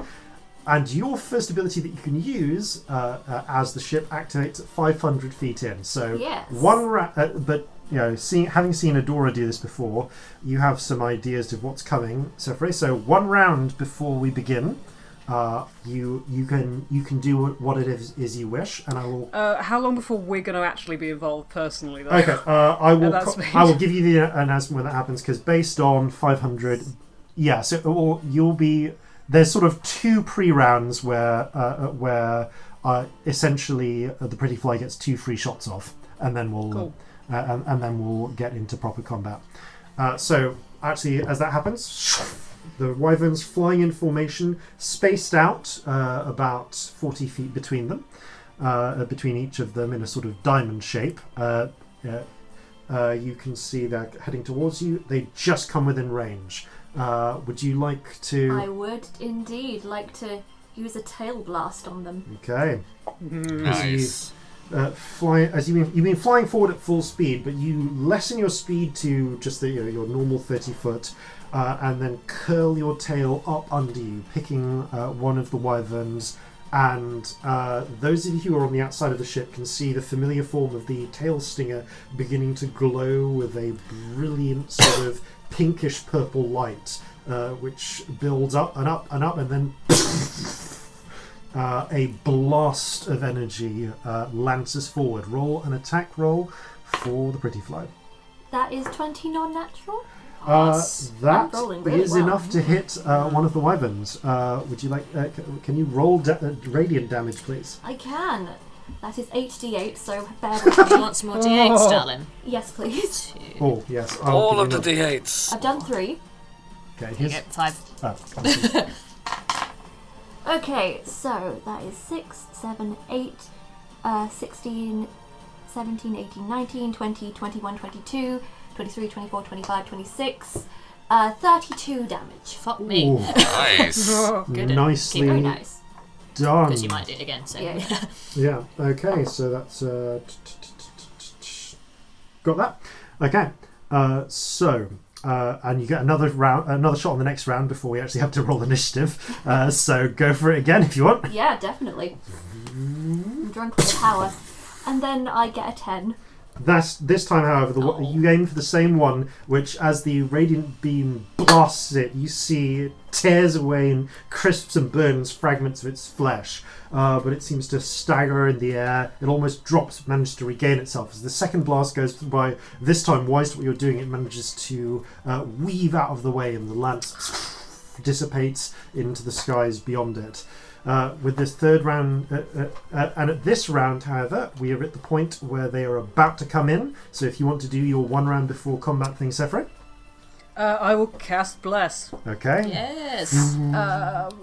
I can do 3 creatures within 30 feet, so I guess me, Susan, and the ship. You can do the ship. Yeah. I can bless the Pretty Fly. You can bless the ship. Don't die! The ship itself, okay. Yep. Remind me the effects of bless. That's a 1d4 added to attacks and saves. Awesome. Amazing. Okay. Only lasts a minute, and I am concentrating, so Yeah. it might not last. Okay. So with that in mind, can I ask for initiatives checks, please? Is this with the Pretty Flies? Yes, it's with the Pretty Fly's dexterity. So Dirty 20. I have advantage because As do barbarian. I. That's 16. For my glaive, that's a 19. 13. okay, so it's 13 for Clarabelle, 16 for the ship, 19 for, was that Cephray? Yeah. Yep. And a 20 for Susan. Okay, Susan, as the wyverns in that last group get closer and closer, I will say that they are now within 80 feet of the center of the ship, of the sort of area around the hatch, Like where I am. where you are all clustered together. I have nothing that is 80 foot. I could move. You can also hold actions until they get closer if you need to. I kind of want to stay near Cephray because I know they have good stuff if I'm near them. Although, where's Clarabelle in this situation? Clarabelle is, unless Should be in the hangar. you're in the hangar waiting, although, and on your turn you can open the hangar and glide out. Oh yeah, cannonball! I'm going to leave that for now. I'm going to stay near Cephray, but hold a firebolt for when one of them is within 60 feet. Okay, so you're holding. Preferably the one that's already been hit, because that Cool. would make sense. You're holding a firebolt for that one. Okay, so that is your turn. Staying within close to Cephray. Cephray, you're up next. How high up is Susan? Susan is 10 feet above you, I believe. Yeah, I'm you're not that within far the, above you. Yeah, you're within the bonus range from your. Can I divine try and armor. climb on the front of her broom Give and just stand It on does hold, like, a lot of weight. me an acrobatics check. it? I'm super acrobatic in my armour. Oh, no, I am. That's a dirty 20. Okay, Nice. you jump up, grab the front of the broom, and sort of do a reverse Susan. You clamber on underneath using your spider silk slippers, spider's grip slippers, to sort of lock yourself onto the underside of the broom. Oh, so we're, like, mirroring each other. Yeah. So you're in my personal space! But Yeah, yes, literally a reverse Susan. you are now on the broom. What else would you like to do? Okay, so they are I'll call that your movement. 80 feet away. Yeah. I guess I'll chuck a javelin, because that's all I've got for this sort of range. Okay. You unhook a small chitin tube inlaid with very precious silver, which in a series of arcane glyphs, and as you pull it back, the magic in it activates, and a ghostly form of a javelin grows out of either side of it. And as you hurl it forwards, the sort of lance of light spears out in the arc a javelin would go. Give me an attack roll. At disadvantage. At disadvantage, because this is... Yeah, they are well, I some get a distance- plus d4. Hey! That's a 12 plus... Ooh, 16. You have been fighting in the air for a long time, and you deliberately sort of make your arc go a little bit too high, and knowing that the wyverns will sort of jink to try and get out of the way, you manage to catch... I'm going to assume you went for the injured one. Yeah. You actually manage... the Lance of Light manages to impale it through the wing and burn it for a few seconds before vanishing away. Roll damage.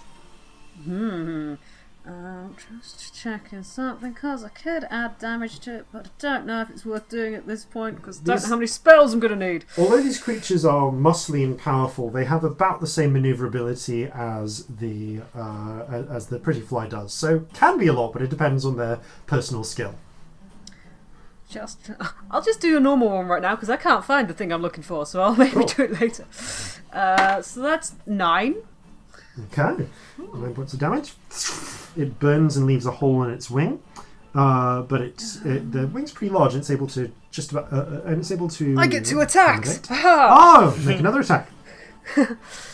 I hadn't spotted that. It's right there. I can attack twice. So the second one is even better. That's 17. That definitely 16. hits. No, it's Roll the damage. same. I can't do maths. So same again. Oh, that's not as good. That's 6 damage. Okay. Again, lances through the wing, leaving a burnt hole. Okay, so that makes it the pretty fly. Ooh, excellent. Well, we're still at range distance, Yes. right? I would like to use another tail blast. Okay. Yes. Now that I've used it, I can't stop. It is quite Yeah. exciting. Yes. It's well good. It's fun Pew, having pew. the ion cannon, you know. Yeah. Yeah. Okay. Ooh. That's really good. That, yes. Yeah, that's a 26 to hit. That definitely hits. Roll Nice. damage. Nice. Excellent. Okay, so that is 6, 12, 14, 15, 16, 17, 18, 19, 20, 21, 22, 23, 24, 25, 26, 27, 28, 29, 30, 31, 32, 33, 34, 35 damage. Jesus. Hello. Impressive. Okay, there is a. This time you see as it actually blasts off one of its legs, Ooh, It kind of cauterizes the burn as it goes, but you see the fragmented, burning leg sail away down into the smog, far below. I mean, it'll hit the smog in about 10 minutes of terminal velocity yet. But yeah, the wyvern is just about struggling to keep to life. But it's really questioning its life decisions right now. Yeah, imagine. Okay, Clarabelle. Also, you move 30 feet closer. We're in 60-foot range. Yes, you're now within 50 feet of them. Yay! So which means you can launch your fireball. I'm going to launch my fireball and see what happens. Come on. Oh, I've got Bless as well, haven't I? Yes. That's a natural 20 and I don't need Bless. Nice. So that's exciting. So that is Okay. 2d10, and I'm fucking assuming that hits. Yep. Okay, so that's really good, actually. That is 16 doubled because crit, so 32 with a fucking fireball. How I imagine it happening is my entire tail sets on fire. It just goes, and then I fling it with my tail. Excellent. As you fling it, the lance of fire, tail-shaped at first and then just turning into a smooth beam, sails through the air, and the wyvern, which is already beginning to debate its life choices, sort of raises its mouth and straight through the throat, out the back of the head. There's a brief moment you can just see the small speck of the hole before it plummets and begins the long process of sailing down to whatever lies below the smog. That wyvern is solidly out of the fight. Clarabelle, the enemies are all 50 feet away and moving closer, which they will do on their turn, which has not come yet. That does raise an interesting question then, because my movement speed on the ground would be 50 feet around. But would that still apply to the wings? You know what? Because of in the interest of fairness, because obviously in the last episode, your glider got damaged and had to be rebuilt. I will say that because of the new sports glider that you have, the old Nimbus 7000. You have you have actually made enough modifications to get up to the equivalent of your running speed. So yes, I'll say you can make it at 50. Right. Okay. So she is going to just take a running jump out the back of the hangar, sort of cannonball out. The wings are going to unfurl, and she's going to swoop up and attempt to behead the nearest wyvern. Okay, you kick open the hatch and hurl yourself into the onrushing winds. Your the dragonfly wings of your pack spreading out, and you're beginning to sail forwards. You go for the lowest of the 3 remaining wyverns. Give me your attacks. As I go, I'm going to rage. And yeah. So first attack. That is a 21 to hit. That hits. Roll damage. Right. My scream dies. That is that's a 17 slashing damage. Fuck me. Yep. Hello. Yeah. I feel like we're going to pay for these good rolls later. That's your first attack. Okay, first attack. Second attack. Oh, actually, no, because I'm raging, that would be 19. Okay. Yeah. Oh, and it was 21 again. Okay, roll damage again. Ooh, off the table, that doesn't count.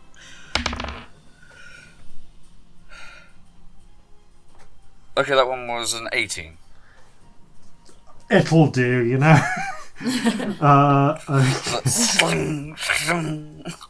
Yeah, you just with your flying with your huge battle axe, you just carve 2 deep rents into the wyvern's flesh. As brilliant blood begins to flare up, spurting out and raining down into the skies below. I look like the world's most bovine Valkyrie. Yeah. You sort of sail past it and turn around for another for another pass on your next time, which makes it time for the wyverns. The two wyverns that are not currently dead or engaged in an aerial battle with a minotaur are going to. Oh, that is just such a brilliant sentence. Is that how they thought their morning was going to go? Yeah, they're going to No. sail closer, and they get close up to the pretty fly. Okay, so the two of them, one of them is going to go for the for the creature that just shot fire out of its tail.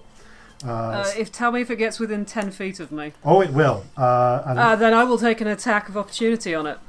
Ooh, Because I am Glaive. a master. you have your glaive. Cool. Yeah. So as that wyvern flies closer, readying its vicious stinger, you present your glaive and thrust it forward. Make an attack. That is plus a d4, and then where's my glaive gone? That is a 19 to hit. That hits. Roll damage. It also stops moving, so it doesn't get any closer, Okay. because Sentinel. Oh, that's very good. So it won't get into melee with her. It can't get within 5 feet. It won't get into, with 5 feet of Susan. Yeah. Because I'm in the way, so that is 13. 13. Ooh, nicely done. So you stab forward and you actually manage to impale it in part of the thick pectoral muscles. It doesn't go all the way into vital organs, but it halts the wyvern on the edge of your blade. However, using its long stinger, which is 10 feet, it is able to reach forward 10 feet. It is going to reach forward and try to sting Susan, and I'm going to say try to bite you because you've just impaled it. So, okay, does a 26 hit your armor class? Oh boy. Yes. Okay, it snaps forward, trying to bite off your hands, and just manages to sink its jaws into your armored forearms. You take. It's not. However, your armor does protect you pretty well. You only take 7 points of damage, piercing damage, and the stinger is going for you. No, that is a 21 to hit you, Susan, which does sadly go through your ribbon armor. So, can I ask you to roll a Constitution save, please? You get +3, Yes. Is that me? and plus the d4. That's me, yeah? Yep. Yeah.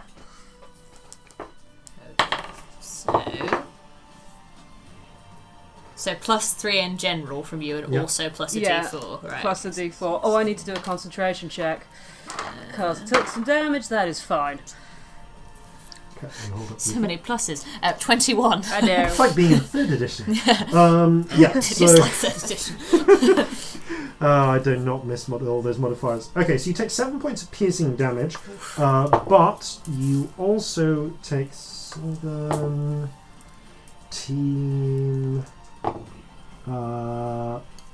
plus 8 becomes 25. 29 halved to 14 points of poison damage. It's a really As- good thing that wasn't 29, because I have 29 hit points Oh, left. yeah. So, As the- that would have been exciting. Yeah. How many hit points is your max? 36. Yeah. Oh, you were squishy. Yikes. I'm as a the- wizard. Like, yeah, wizard. As wizards the- are not as high the- hit My points. squishy. No, the stinger manages to catch you in between the ribs, and you feel a burning sensation as it injects venom all the way. It begins to spread through your torso. I go, That's that wyvern. The other wyvern that's not currently engaged with a minotaur is actually going to take advantage of this to tear open the hatch into your exposed insides. Oh, Jesus. A pretty fly, Whoops. because it's looking for mana fruit. So it tears open the hatch, comes in, and comes face to face with an enraged skywolf. yeah, it does. I think you can use your reaction to command Bruce to make an attack, if I Oh, remember yeah. correctly. I believe so, yes. So if you want to tell him to do that now, Oh, you, yeah. you can get an attack in. It's going to just give him his face a little bit of a nibble. Just a little bit. Roll an attack for Bruce. Okay.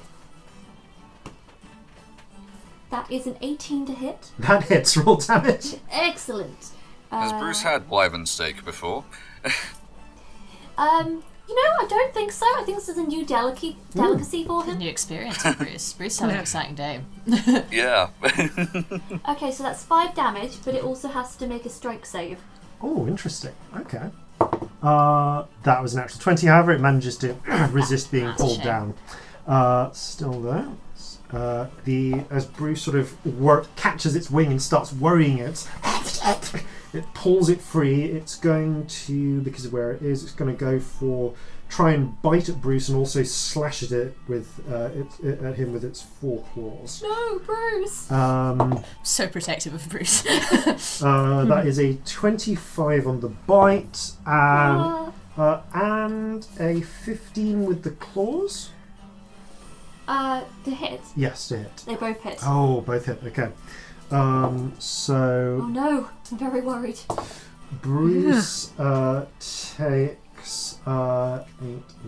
Bruce takes a total of 24 points of damage. Bruce, no! He's dead! And Bruce is slashed, bitten. He's Is Bruce actually legit dead? against the wall. He is unconscious and bleeding. No! That is the He saddest has thing. 20 hit No. points. Oh, Oh my god! Bruce can They're be. gonna pay for this. Yeah, Bruce can of course be brought up using any sort of healing magic, but Bruce is currently Got nothing. unconscious. There are some healing potions. I forgot to mention it, but there are some healing potions in the medical bay next to the emergency rebreathers in case you end up in really high altitude situations, which also protect you from toxic air and such. So Bruce is currently down, but that wyvern at least hasn't started attacking the ship from the inside, which was another possibility. Meanwhile, the wyvern engaged with Clarabelle is going to try and sting and bite Clarabelle, because why not? It's just sort of trying to grappling onto you and sort of clawing at you, and also trying to sting you at the same time. And it fumbles its attempts to claw and sting you so badly. I'm going to give it disadvantage on the stinging attempt because that's a natural one on the clawing. That was, however, 2 12s in a row, so 19 to hit you with the stinger. Clarabelle. Yeah, that hits. Okay. So roll a Constitution save, please. Okay. That will be 24. Okay. You take 10 half to 5 piercing damage, and then 3, 11, 17, 20 half to 10 poison damage. Okay. Okay, top of the round, Cephray. You are kind of 10 feet away from a wyvern currently struggling against the glaive that it's impaled on, which has just managed to impale and envenom Susan. What's directly beneath us? Are we above? You are directly at the moment. You are directly above you are directly above the pretty fly. Okay, right. Well, I'll attack then rather Okay. than trying something fancy. So I'm just going to try swing the javelin and not the javelin, the glaive again, and go. Give it a stab. Make your attack roll.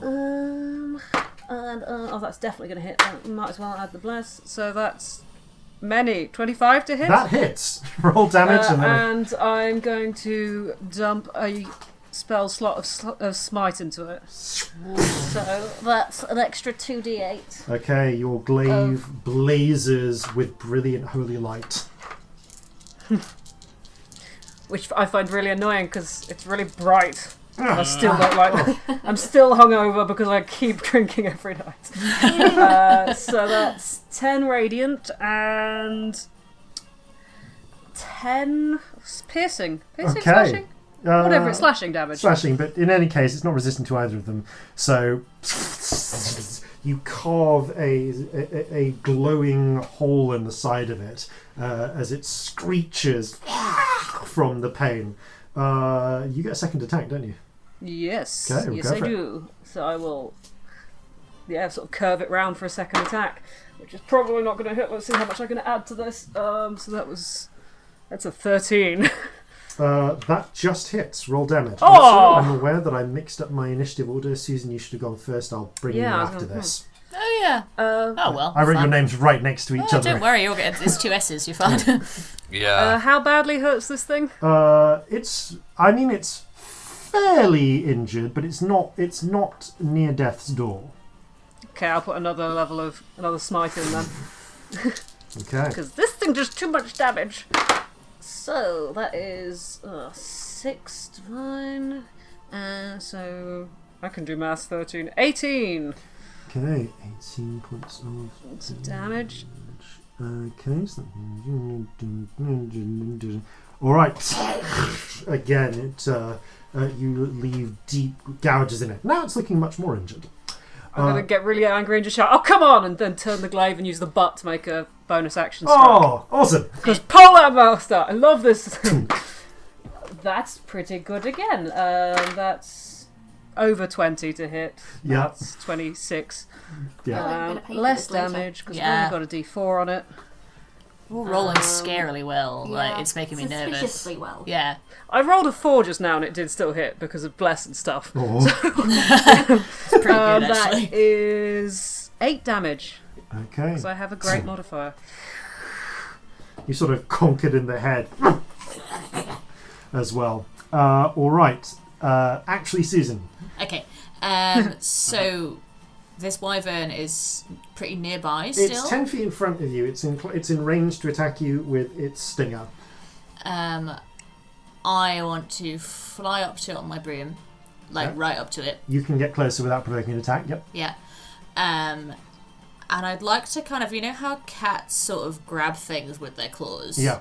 I want to grab the side of its face, or attempt to grab the side of its face, bring it in, bite its neck, and cast Vampiric Touch. Ooh. This is... I don't know whether it'll hit or not. It is a roll, so that's Make an attack attempt.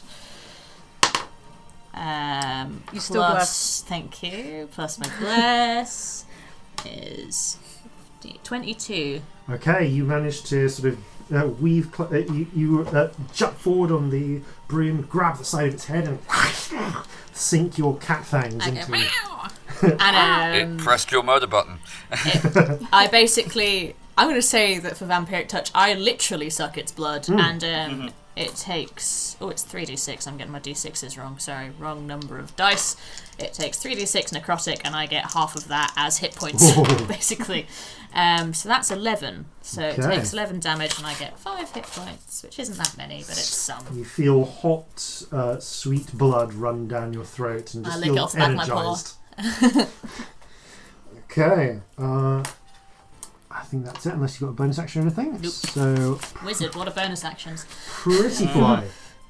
Okay, I would like to, very enraged at what has just happened to my wolf, I would like to use the multi-attack and sting twice before barrel rolling away. Okay, you're going to try and sting at the one inside you?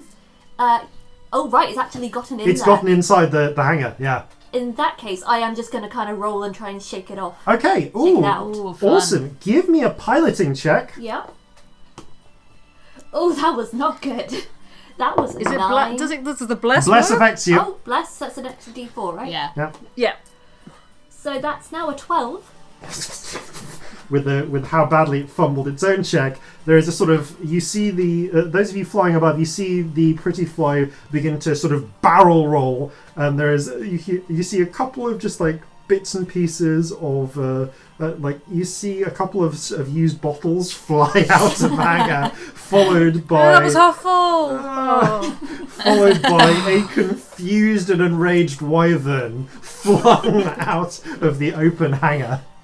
And safely away from the unconscious and bleeding form of Bruce. I'm glad he managed to stay in. Sorry? I'm glad he managed to Yes, stay in. you rolled just high enough to keep Bruce in without also hurling Bruce out. Roll a death saving throw for Bruce then. Yes. This is horrible.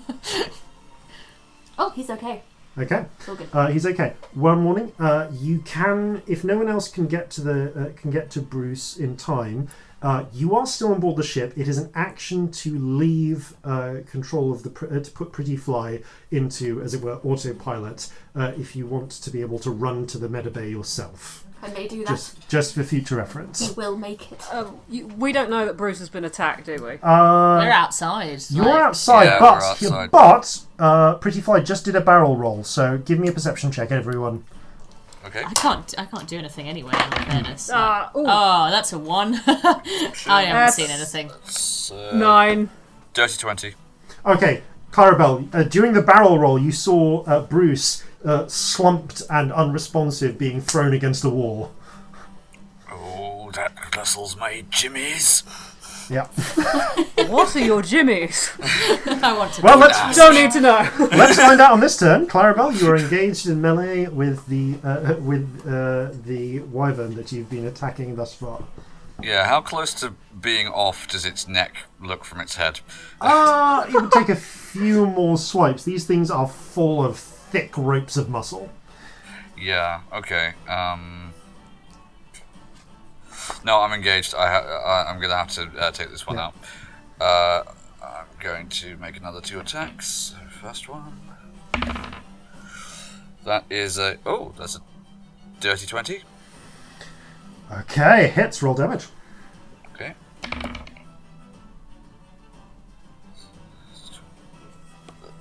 $14 slashing. Okay, you can make that gap in its neck just a little bit wider as it's trying to struggle and writhe around. Right. Next attack. Okay. That's an 18 to hit. Hits, roll damage.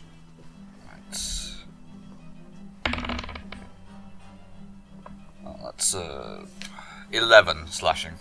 Okay, still whittling away at it bit by bit. Whack. You're not the. Whack. Are you the style of barbarian that gets that can do bonus attacks or not? I don't recall from your sheets. I don't think so. Cool. No. What is your path? Just from memory, I've completely Berserker. forgotten. Even after all these years, all these these All episodes. these many episodes. Yeah.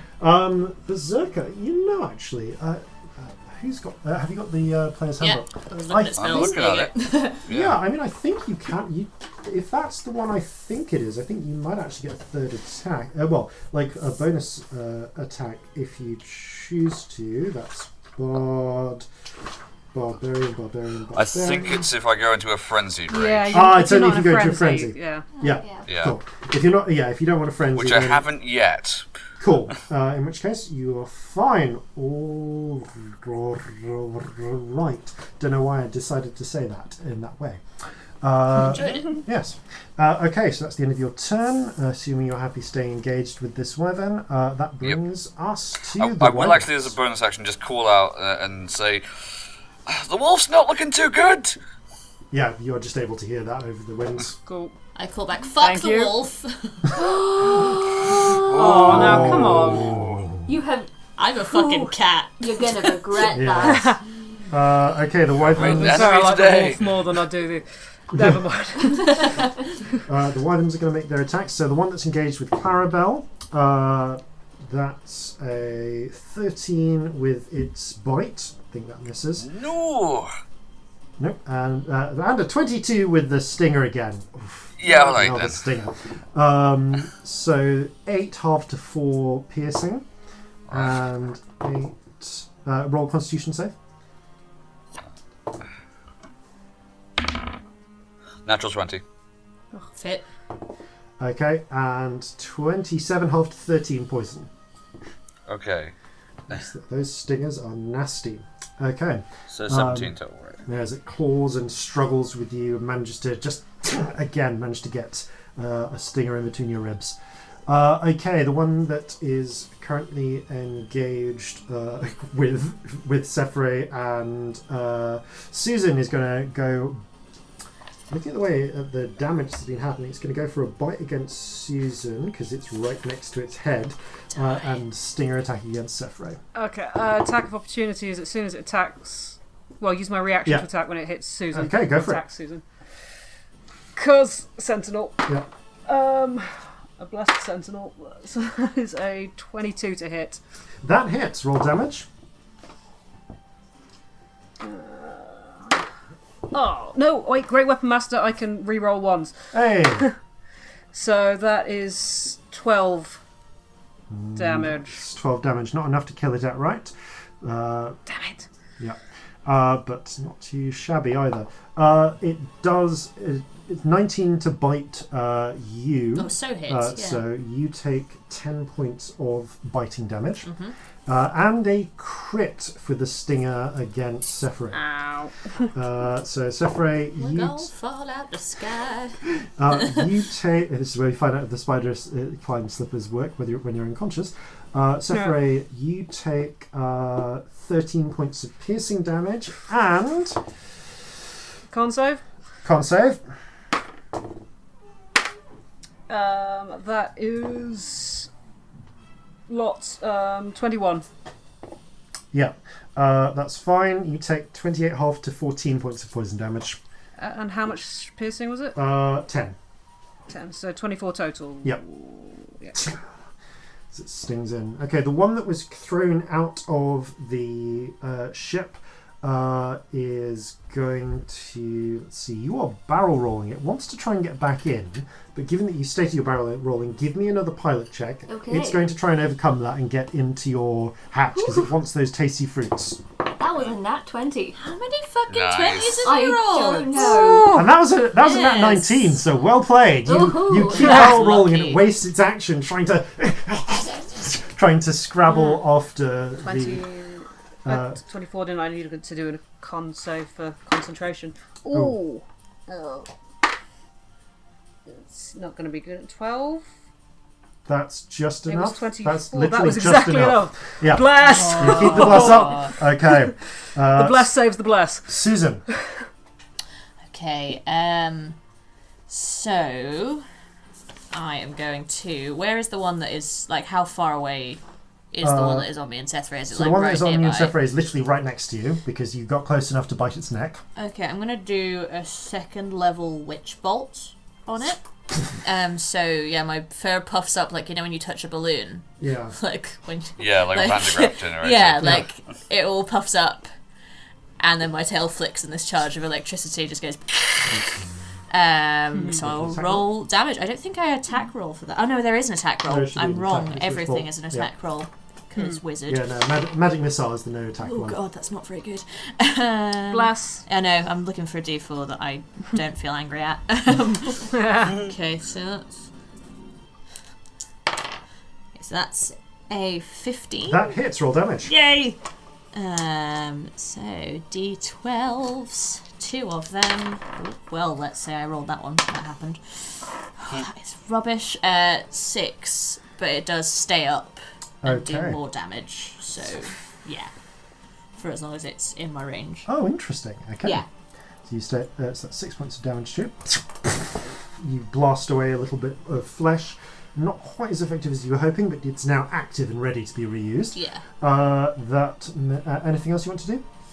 No. Okay, Alright. you're stuck swirling around this wyvern.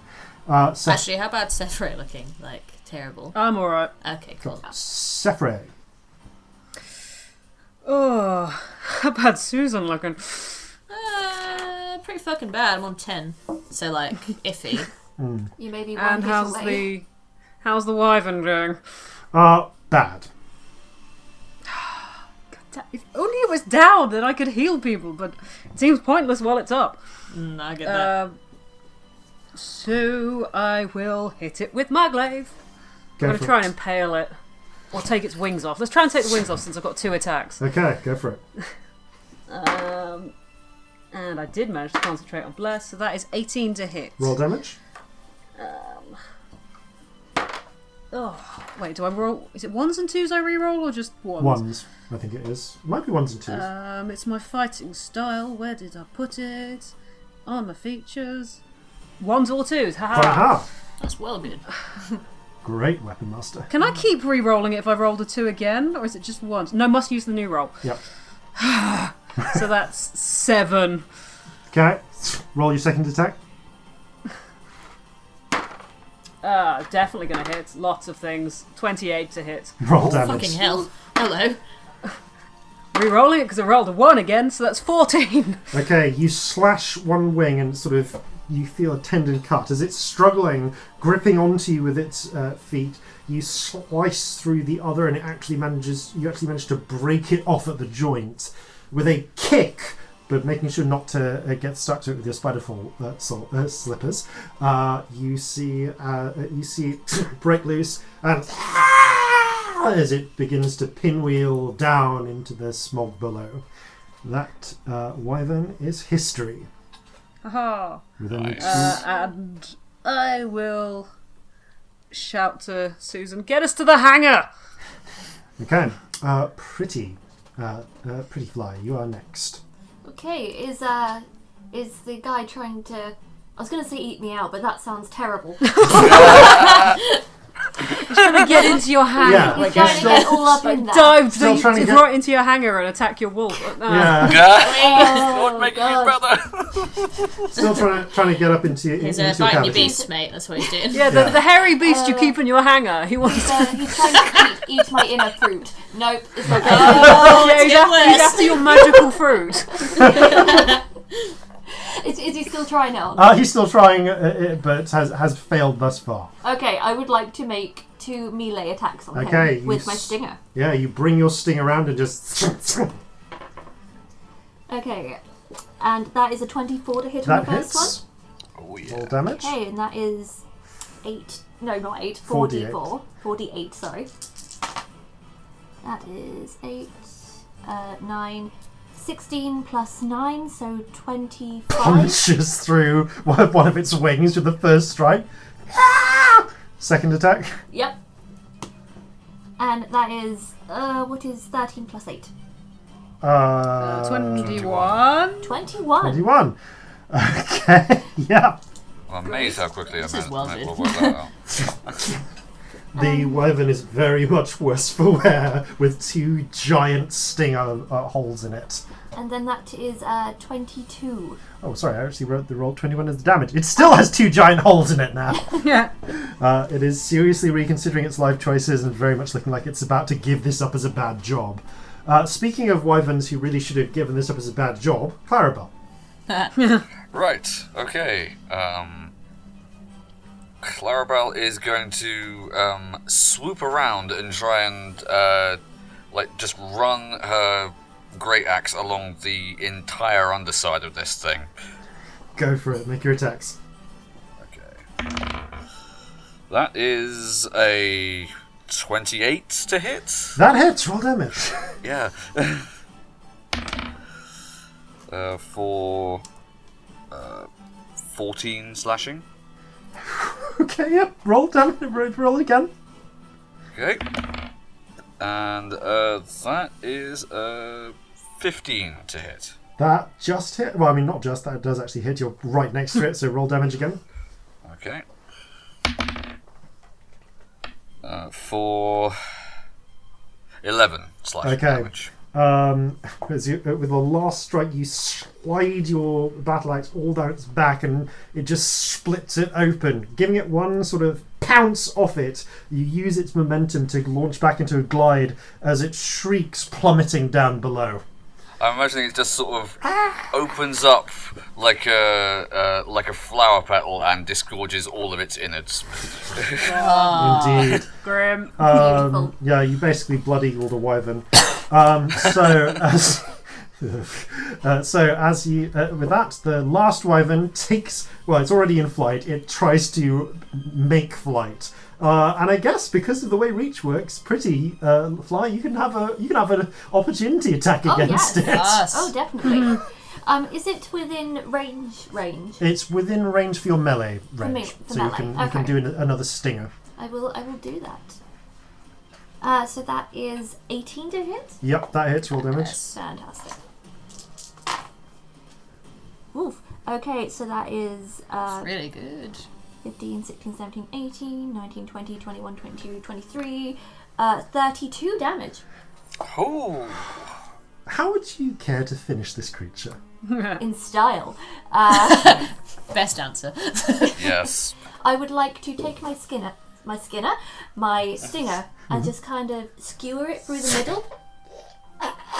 It actually goes straight through the centre, out through the creature's ribs, and and those of you who can see the outside, which is everyone, catch a satisfying moment of this thing twitching and flexing for a few moments before, remembering your promise to Bruce, you lift it up and deposit its carcass within your hatch. And then quite possibly... He will eat like a king. And then, yes, quite possibly disengage and run for the medbay supplies. As you all fly back in, these wyverns thwarted, you are easily able to reach Bruce in time to administer necessary medical aid. I will heal. I'll lay on hands. Okay. Just give him 10 hit points. Oh. Bruce, can you hear me? Can you hear me, Bruce? It's okay, baby. It's all right. Licks the side of your face. Oh, and some of the wyvern blood. I brought you a present, Brucey. Oh, he likes it. I stand in the corner with my tail flicking. As you looking out, however, as the pretty fly, currently on autopilot, continues its flight, you can see your destination is in sight, however. A dour, craggy-looking floating island surrounded by dark, tumultuous clouds that is the secret base of the dragon pirate Tharanax Bronzewing. And as you touch down there, we will pick up, after these, no doubt important, messages. Hello, it's Future Jason with a message from the present. We hope you are enjoying yourselves, but if you're looking for the regular episode 39, then if you are listening to it today, Monday the 1st of April, all you need to do is wait until 7 p.m. tomorrow, and the regularly scheduled episode 39 will come out then. Of course, if you are listening to this in the future, well, you can just wait until this finishes, and the usual episode 39 should play straight afterwards. Until then, happy fooling. It's Skylords of Sharan'Tel. If you like this, then a friend you should tell. Rate, subscribe, leave an iTunes review, 'cause you've got me, and I've got you. And welcome back. So, as mentioned, you approach the storm cloud strewn island of the secret base of the dragon pirate Tharanax Bronzewing. As you're approaching, given the exchange you've just had with what you realise might potentially have been the guard wyverns, you find yourself considering the possibility of whether you want to circle around the island for a little bit and take some time to rest and replenish, eat some mana fruits, restore your spells before you head on in. Essentially, do you want to take a long rest, or a short rest, or any sort of rest before you advance? I wouldn't mind at least a short one, but I don't know how everybody else is feeling. Like a Yeah, short a short one rest would work. Rather a long rest Do you if want to do a long possible. run? Well, if we're circling for 8 hours, surely someone's going to notice us. I'm feeling peachy. I'm good to go. Raring to go. Okay, let's have a short rest. Cool. Okay. I'm going to roll some hit dice though. Like. You do munch down on a little bit of mana fruit. Bear in mind, you still have that token should you wish to activate it at any point. Ooh, yes. So, I'm not saying you should now, but at a time when you feel it would be interesting. I'm going to find the worst possible moment. Yeah. Tell me. So you spend an hour, you chow down a little bit of mana fruit to I'm regenerate gonna some of your power. Use my arcane recovery to get some I will spells roll a back. hit die. Roll any hit dice you wish to restore yourselves. I will say, for the sake of argument, that while resting, Bruce also recovers to full Yay! by spending Okay, some hit cool. dice. Great. Because I don't need to roll hit dice for Bruce. So, Because it would be sad if the pet died. Oh, I don't think Abyss would get over it. It'd be just you crying for the rest of the game. Really, Exactly. wouldn't it? Just sobbing Yeah. behind we everyone. don't want this. We don't want Bruce to go the way that your Sky Monkey Jeffrey went in episode 34. Oh no. Still recovering Jeffrey! over that. We forgot Jeffrey. We forgot about Yeah. him too many times. Yeah. Man gets left behind, Yeah. and then we left the monkey behind. So, you, having circled around for an hour, you find you find the one part of the island which is not strewn with rocks and and craggy, I should say, and just wide enough for the pretty fly to make its landing. Use it while in possession. While sitting in your pilot's chair, you carefully begin the process of orchestrating a landing, but it is an uneven sort of environment. So I'd like you to make a piloting check, please. Yep. Sure thing. That is a 24. Okay, you expertly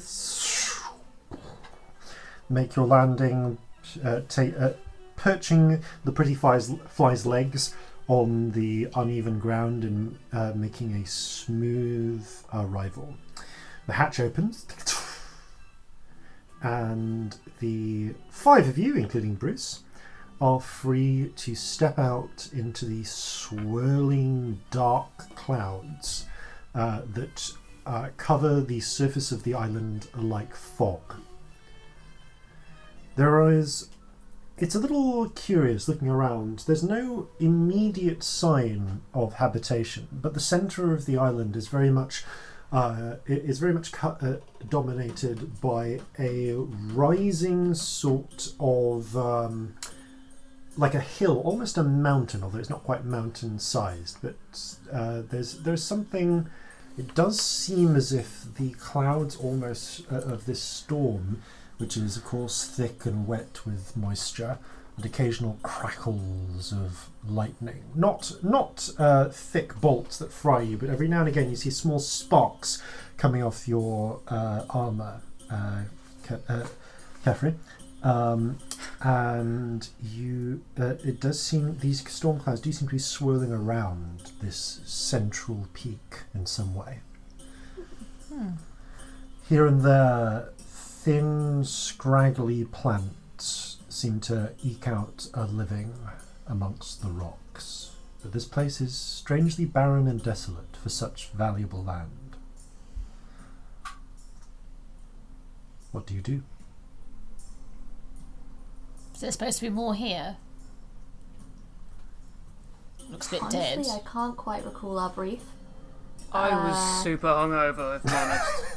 What My was head it? and my tattoo were hurting. And if I'm being really honest, I am still super hungover. How? Because I keep drinking. Well, Stop! if this is supposed to be where the secret base is, maybe it's, well, hidden somewhere, like, just not obvious. I mean, that seems to be the prerequisite for the secret base now, doesn't it? I lean over to Susan. What is she saying? Can you not hear her? Yeah, but she's not speaking common. No, she really is. No, I speak common, I mean, there's an accent. and that's not but- common. I just start giggling. and Do double over. I hear them say this? It's like roll a perception check, because I guess they are kind of leaning in and having this as a hushed conversation. Okay, a perception check. Oh no, that's gonna be a 9. No, you are too focused on the swirling cloud mist around you. Right. Point of interest, did I ever find a tattoo of Clarabelle written anywhere? You haven't yet. That's worrying. That is worrying. Like, 2 days later, that's worrying. Well, I vote we go up to this peak because there's nothing else here. And all the Yeah. clouds are swirling into it, and that just suggests that, there might be something interesting up there. Might as well. Okay. Yeah. Maybe Drabanak has some knickknacks, and he'll give my dog a bone.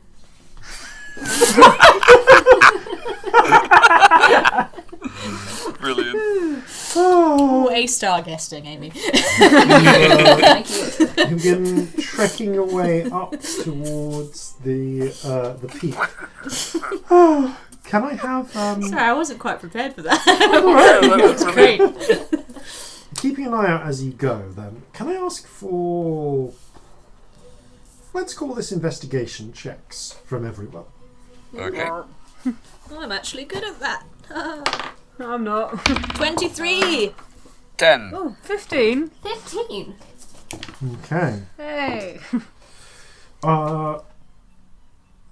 So, those of you who got 15, every now and again, you're kind of looking around and it's curious. There's something about, there's moments where looking it through, you take a moment to see that there's strange ways in which the rocks and scattered gravel are deformed in places. And it takes you a few moments to realise that they're actually huge footprints, not clearly marked in mud, but places where large feet have landed and scraped through loose gravel. And you find yourselves, having happened upon this track, you start following it until you reach a point where it starts to, where it seems to stop. Now, the two that you also, I will say, Cephray and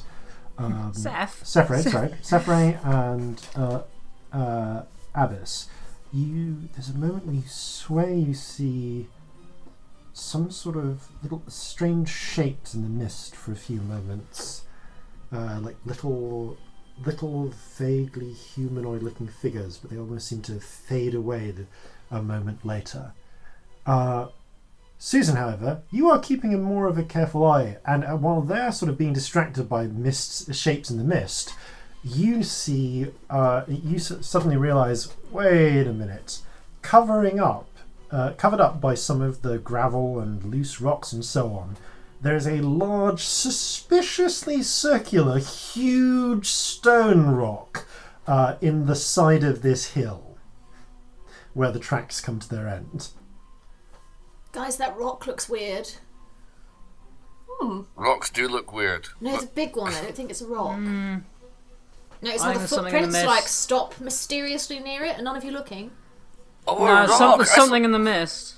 I thought you Definitely meant like... something. Where are they? It's nothing in A the mist. It's rock. mist. Look at the rock. Hold on. I'm gonna contact the Ancient One, and I'm gonna cast Divine Sense. Is there anything good or evil within 60 feet? Because I'm paranoid about this mist. Okay. So it's things affected by Hallow, Celestial Fiends, and Undead.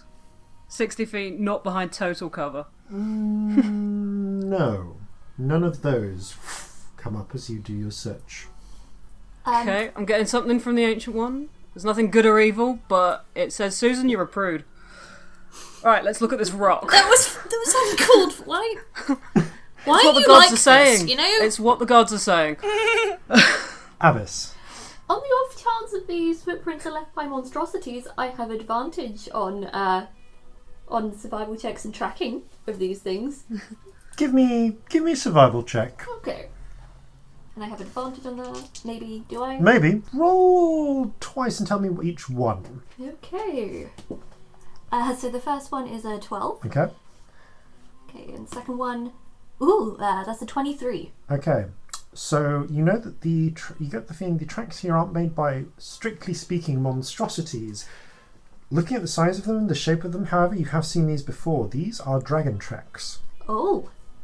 Guys, I think I know what's been making these tracks. Perhaps, Mist creatures. unsurprisingly, Fucking mist creatures. no, dragons. Dragons. I was going to say that as my other option. Well, that's not a rock or a lock. You know, Cephray, I don't know why you're calling me a prude, because you were the one that got weird about tentacles, okay? Not me. I didn't care. Wait, what? They're my tentacles. I'm not weird about them. I'll wave them at you. You got weird. I roll and see if I do get weird about them or not. No, I remain stock still despite you waving your tentacles at me and maintain eye contact. What is Fine, we'll going move on this here? rock. I'm going to try and move the rock. Okay. Don't move the rock. So you're going to try and move this rock. Give me As an they go up athletics to it, check. I'm like, get away from that, it's not a rock. I'm going to try and move the rock. Give me an athletics check. Never listen to me! Well, I It's a can see it's 23. Starlock. It doesn't have the feathers. Slowly, bit by bit, you begin to shift this rock to one side. Clarabelle, little help. Right, okay. I'm not helping. I assist them. Okay, with Clarabelle's assistance, you're able to push it over to one side, revealing a large tunnel cut into the hellside itself, leading deeper in. It seems to be roughly hewn at first, but it swiftly gives way to a carefully hewn out stone corridor leading deeper inside. It is dark within, save for the light that makes its way through the misty storm clouds, but very soon beyond there it just becomes a dark corridor leading deeper into the centre of this island mountain. What do? Do you head in? Heck yeah. Okay. I think so. You and I Bruce think we got stride it. confidently forwards. Yeah. I'm going to walk up the side of the wall and go walk along the ceiling. Show off. Clarabelle will follow after. I get on my broom and hover down the hallway. Okay, so Clarabelle, you're walking behind Bruce and Abyss. Bruce and Abyss. Abyss, are you on Bruce or are you on? Oh, yeah, I'm on Bruce. You're on Bruce. So Bruce is walking down. Abyss on Bruce. Clarabelle behind. I sit on my Susan, broom you with are my flying. back to Cephray with my arms folded. Yeah. And you can see. So as you make your way down,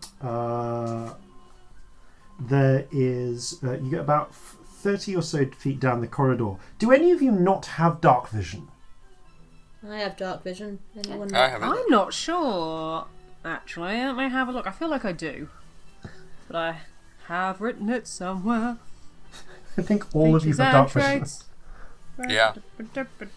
60 feet. That's seriously convenient if we all do. Okay. Yes. That's amazing. Even without natural light, you're all able, thanks to the strange senses of dark vision, get a rough sense of where the corridor's walls and floor are. You can't make out fine detail, but you know where objects are and the surfaces around you. You cannot read writing, however, and things like that with dark vision. You need actual light to do that. But you make your way forwards, and about 60 feet in, Abyss and Clarabelle, you hear a sort of clicking sound as Bruce steps a foot forward.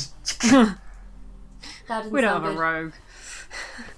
Nothing yet, but Bruce hasn't moved his foot. I was going to say, if there's something potentially dangerous, I have danger sense. Ah, yes, you do. Which is relevant. Can I have the player's handbook, please? Can have the player's Thank handbook. So, because I will pay attention to, because I forget exactly how that particular barbarian ability works. You gain the uncanny sense of where things are.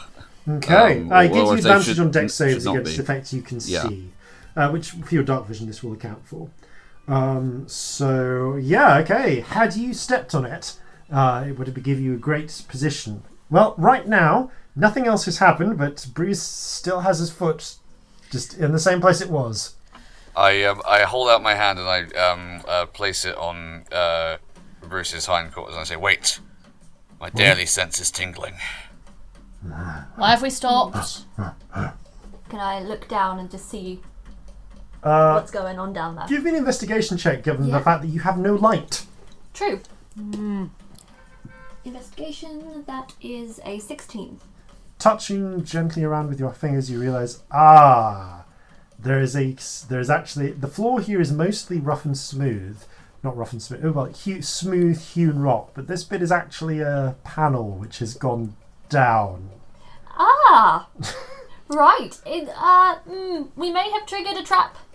Guys, maybe. Alright, don't Can move. we see what's going to happen? Is there Uh, the holes in the walls or anything that's going to... roll an investigation check unless, again, you guys don't have any does light. it look like it would need a lot of weight to set to like Roll an down investigation is what I check. wanna look You guys at. don't have any Yeah. light. Do I um, have any way of I can creating light? have a small flame with my druid craft. Okay. There we go. With the small flame, it provides illumination to the area around. That's a 19. Okay, so that makes it a difference as well for your investigation. Looking around, you can see, yes, there are a honeycomb of tiny holes in the ceiling of this corridor, directly above where where Bruce and Abyss are standing. Okay. Well, Clarabelle's also standing, and where you are respectively flying. And in fact, you are actually standing on some of those holes, Cephray. Ooh. Step So off the holes. I've got an idea. I can do the magic hand thing. I could hold down the trap and we could all step back and let it go off. It does look like it Yeah. would take a reasonable amount of weight. So not like mage hand level, really. Mage hand can only do 5 pounds of weight. I couldn't remember how much weight it could do, I'll be honest. Yeah, no, fair enough. You get the feeling that you'd need to put something a little bit, something heavier, at least as heavy as a sack of flour or something. Anyone have anything heavy?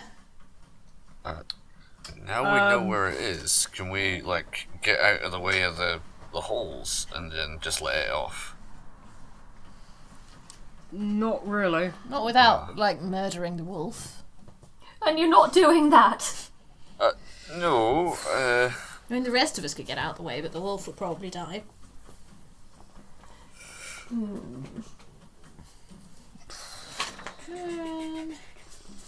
Anything heavy? I mean, I've got a whole bunch of baggage, but that's metaphorical, so it's not going to help here. So fucking brooding.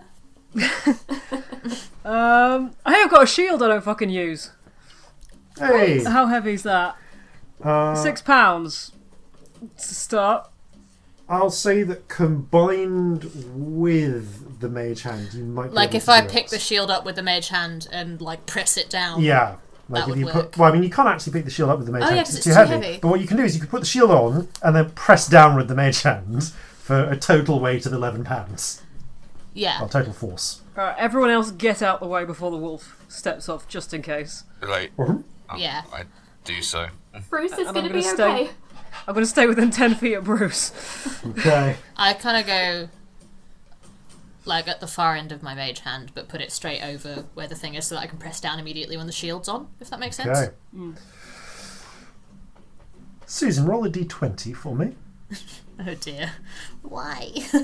I don't want to. It's a 2. Okay. You think you've got this. My mage hand is definitely a cat's paw, by the way, just throwing that out there. Got The sort of ghostly cat's paw Yeah. lands on the top of the shield, pushing it down. Okay. When you give the signal, Bruce quickly pulls his paw away and backs off. So it's only Bruce next to it at the time. Actually, no, it's Bruce and It would be Cephray, because Cephray as Cephray is well. near. Both of you, please Within give 10 me. feet. Yep, Yeah. both of you, please give me a dexterity saving throw. As Bruce gets +3 to it. Oh, great. Thank Okay. you. Not bad, actually. 14. Bear with me, sorry. That's 20 non-natural. Okay, so with that in mind, Bruce manages to save. Right. Yes. Cephray is less fortunate, as immediately streams and streams of some sort of clear liquid begin pouring out of the holes, flooding the floor, and catching mostly Cephray, but a little bit of Bruce, as Bruce quickly pads out of the way for... Okay. 24 points of acid damage to Cephray and 12 points of damage to Bruce. Ow.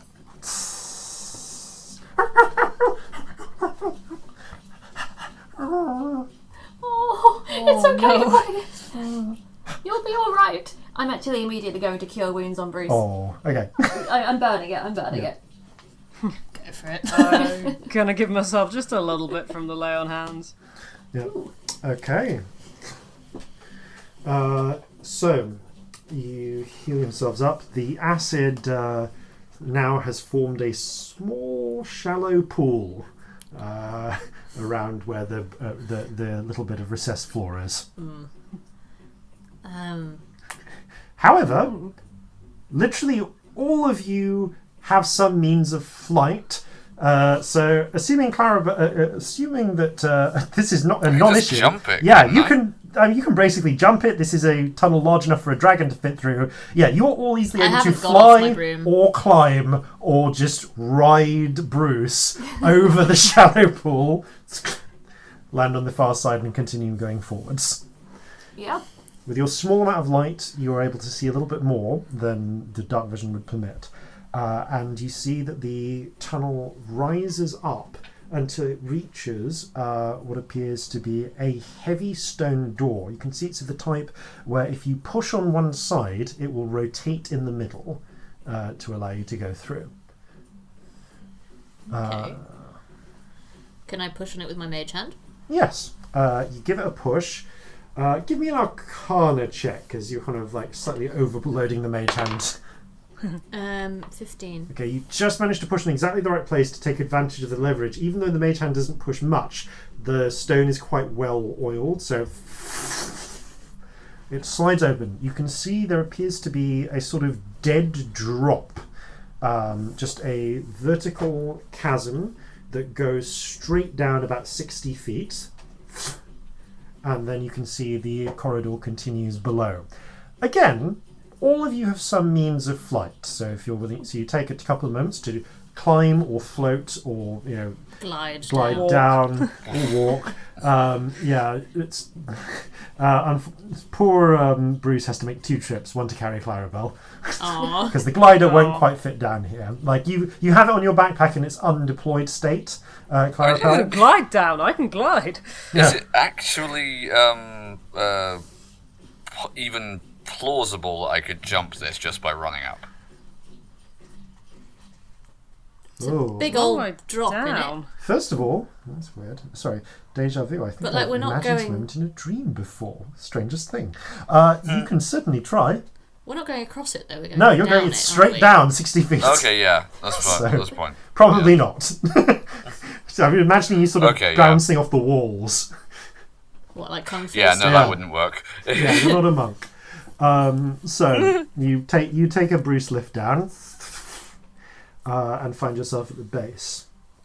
With the light illuminating it, you can see around there is a repeating series of symbols around the entrance of the tunnel up ahead, which slopes directly in a sort of 45-degree angle going upwards.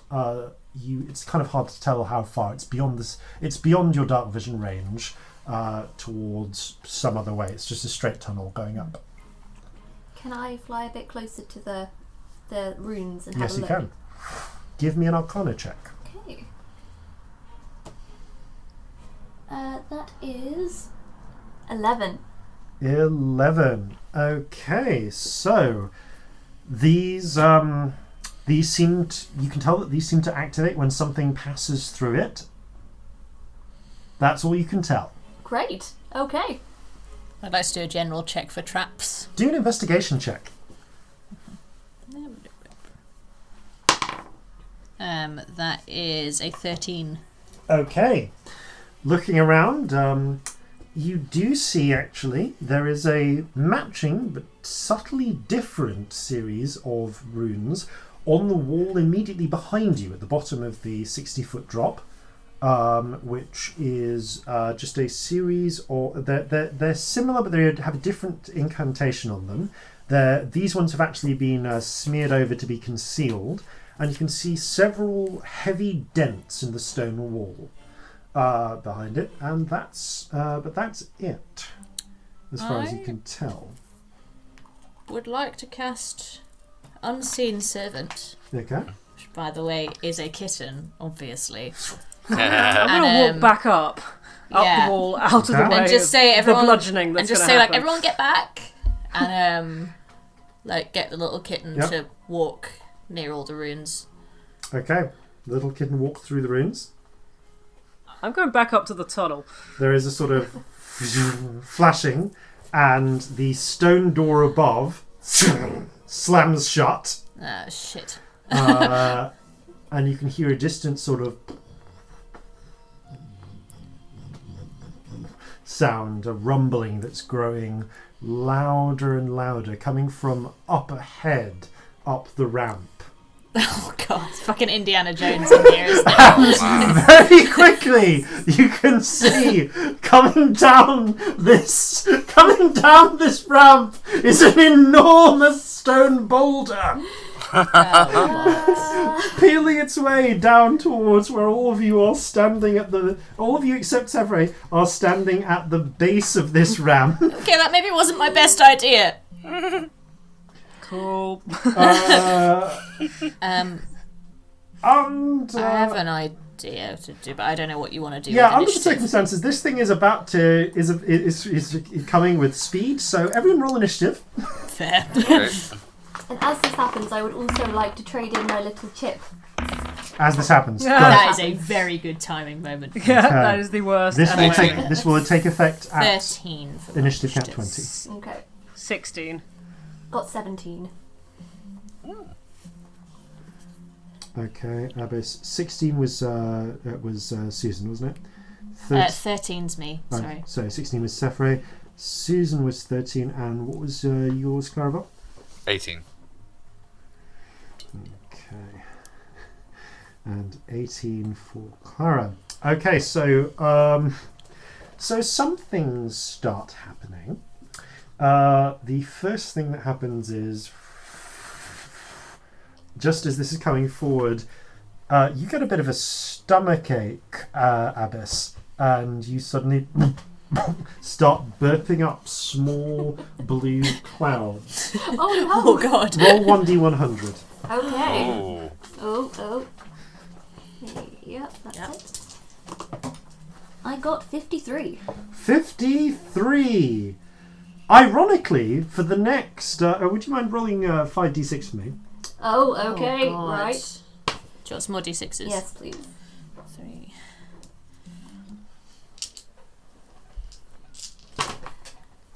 Okay, so that is 17. Ironically, for the next 17 days, you can't actually become intoxicated by alcohol, Oh! as you feel a strange Wild expression in your Wild liver. magic fun. That could have gone a number of That could ways, have but gone that's the much one that worse. happened. I feel like I got off pretty lightly. Yeah, you Yeah. really did. Yeah. There wasn't a fireball or a confusion spell. Well, Confusion is being one of as- the worst ones. You cast confusion as- on like the nearest few creatures near you, so you're all just like "Wah," for like ages. Yeah. Okay, the boulder is rolling towards you. So all of you get 8. Let's say then it is Clarabelle first. The boulder is about. Well, I mean, it's currently about 60 feet away, but it's going to get closer very, very quickly as it continues. How big is this boulder? It is just wide enough to roll down the whole of the of this chamber. So it's about 10 feet in diameter. Okay. I am going to attempt to just stop it and hold it. Okay. I count as one size larger Okay. than I am for determining my carrying Yep. capacity and weight that I can push, drag, or lift. All right.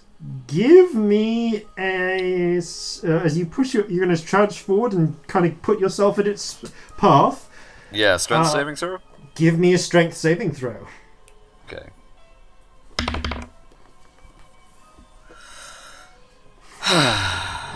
Even with my modifier, that's a 9. Okay, as it sails forward, you rush forward 30 God feet. You damn get it. ready to brace yourself. It barrels into you. You take. Could have burnt a rage on that, but no. You take only 12 points of bludgeoning damage, and you are knocked prone as it smashes you to the ground, rolls over you, and then continues rolling down towards everyone else. Fucking hell. However, that makes a difference. Okay, so then it is Abyss's go.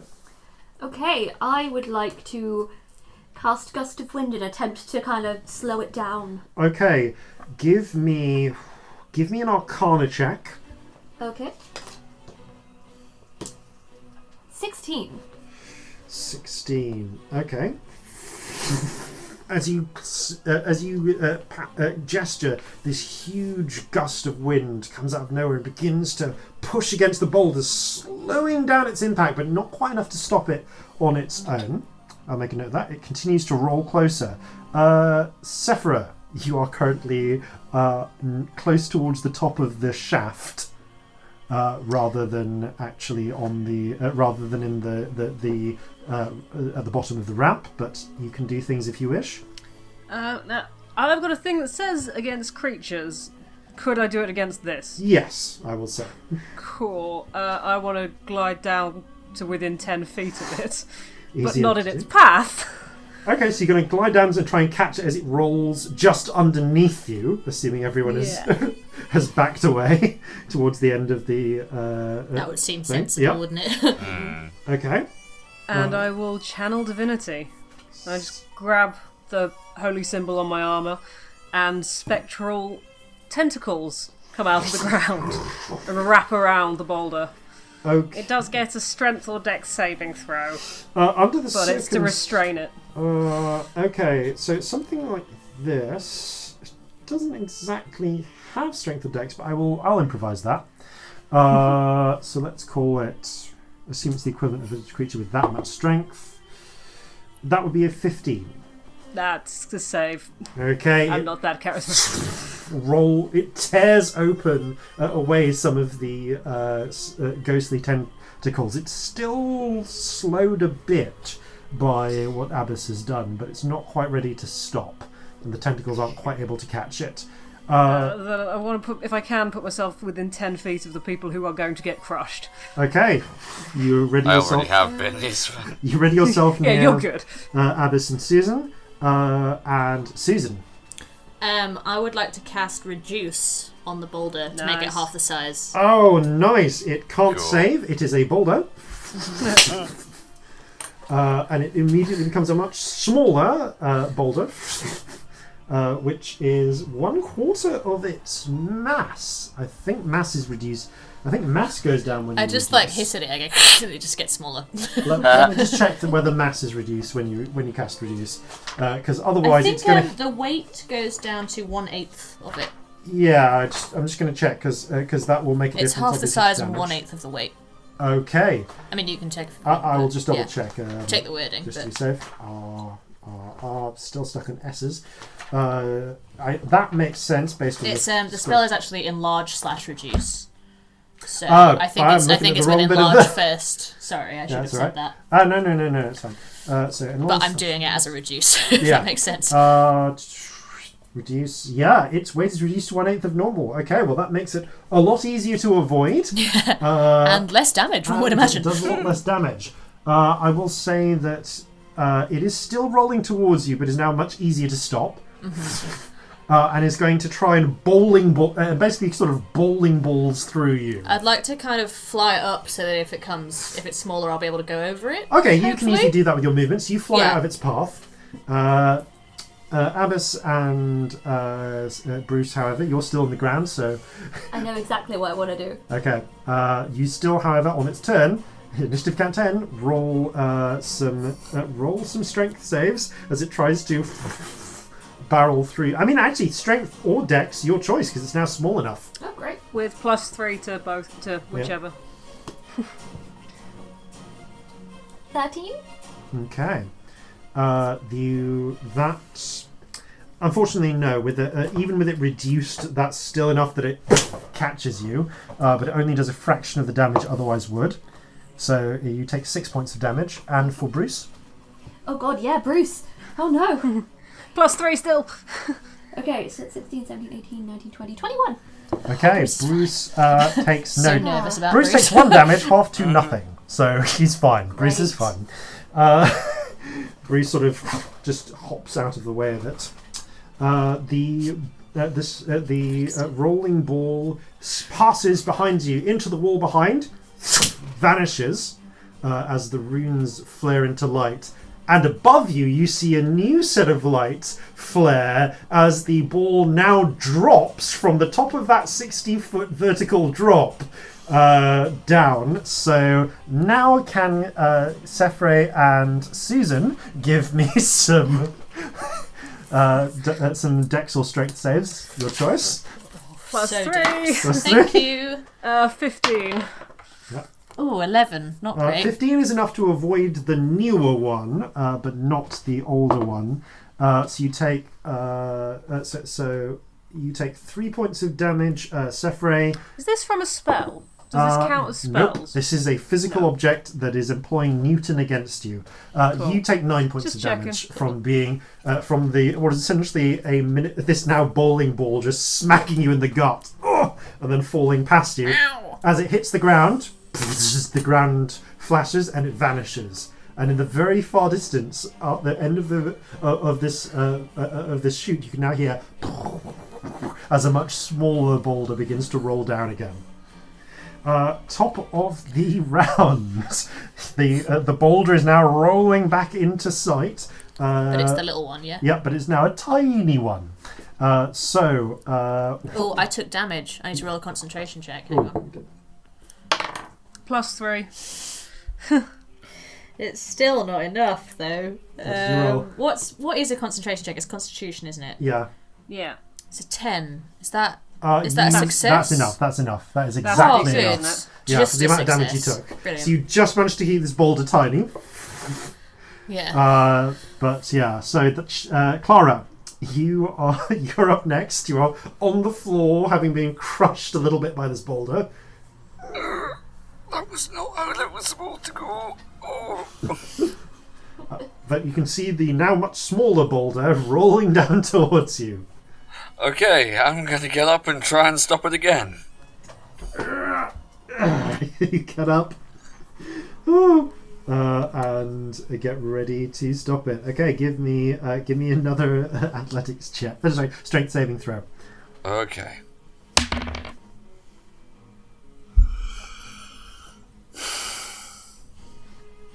That's a natural 1. Oh, mate. God. Okay, so you take Clarabelle's dead. 6 points of damage because it is much smaller, and are bowled back over again as it bounces past you. Abyss. I'd forgotten I had this, but I'm going to take out my trusty portable hole, Yes. Oh. and I'm going to lay that down. Okay, quickly get the portable hole rules up. You lay out. You pull out a small. There is a card over here. Yes, a small sort of black circle of silk. At least so it seems. Actually no, it'd be kind of rubbery. It's exactly the portable hole from Roger Rabbit. Yes. And where do you place it? I just place it on the floor by my feet. Okay. Or no, wait, the wall. You place it on the wall. Yes. Okay. Give me an intelligence check. Because actually, wait, how wide is the portable hole? I'm still trying to find it. Here we go. There's a card. I think it's 10 foot. It is 6 foot in diameter. Still roll me an intelligence check because there's a small possibility it could miss the hole. So you kind of have to judge the best position. That was 7. Okay. Oh, Well, it's all going to come down to a luck check for you then. I'm not a smarty. You place it in where you think is about the rest position, kind of in the middle. Susan, looking down, you realise they placed it far too high for where it's probably going to go. So it's all going to come down to the luck. Actually, I don't have time to say anything. Not really. Not before she's placed it. So Cephray, you're up next. Can I see that it's going to miss? Yeah. What's your intelligence? Because I know Susan's is high. Yeah, it's not that high. No, then you my don't. intelligence is 11. You don't immediately see it. You can make an intelligence check, though. I'll make a check. Let's see. No, that's a 9. Nope. Seems This is gonna legit. work perfectly. Whew. If I knew, I could try and readjust it, but I don't know, and I can't stop it with anything.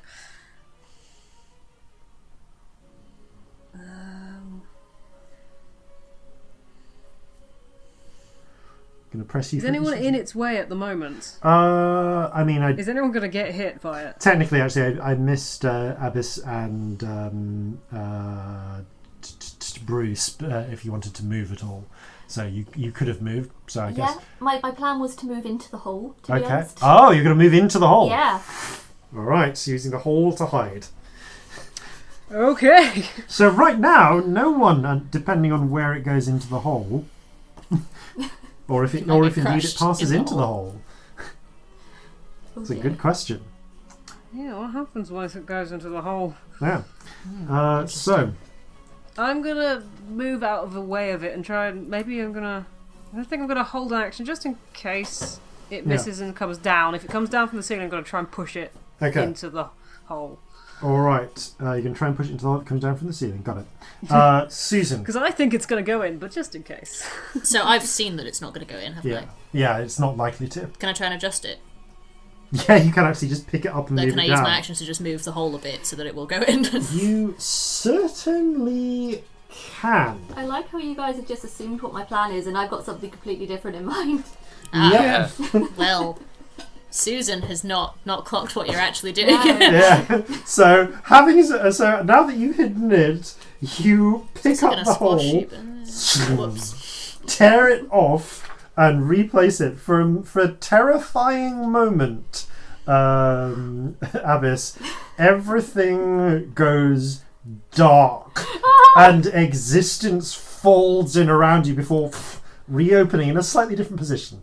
That was weird. I then fly up to the ceiling to avoid the boulder. Okay, so now we're going to see whether or not the boulder can get through into the hole. It can get into the hole before the teleportation ring activates. So this is just pretty much a luck check. I have a question. Abyss, would you consider being hit by the boulder lucky or unlucky? I would consider it to be unlucky. Unpopular opinion, I know. Roll a d20. Okay. That was a 4. Excellent. The boulder passes through the ring, and although the rings flash, it doesn't immediately disappear and reappear. Instead, it slams into the hole itself. You and Bruce need to roll 2 last dexterity or strength. Oh no! If I've murdered your pet, you're definitely going to leave in disgust, You may aren't you? have murdered me. I've murdered you. I hope not. Okay, so Bruce got a 6, and I got a 21. No, 20, sorry. You take 2 points of damage. Bruce takes 5. We're okay. However, the boulder drops into the bottom of the portable hole and is no longer in motion. Is it now on top of me? Yes, I'm just... Guys! it's about the size of a bowling ball and the weight of Are we one. out of initiative? You are now out of initiative. Can I help Yeah. pull her out? Yeah. You fly down and remove the boulder. No, I leave the boulder in there. I just Leaving the take boulder her out. in there, you take it off her and enable her to clamber out. Why would you do that to me? I was just trying to hide. You thought you were trying to get rid of the boulder. What? Oh! Because that Yes, worked. I was totally Yeah. trying... Yep, Yep. I am a genius, and it worked. You're welcome. I almost had that. If it just a third time would have been a charm. Yes, Clarabelle, thank you for your insight. What?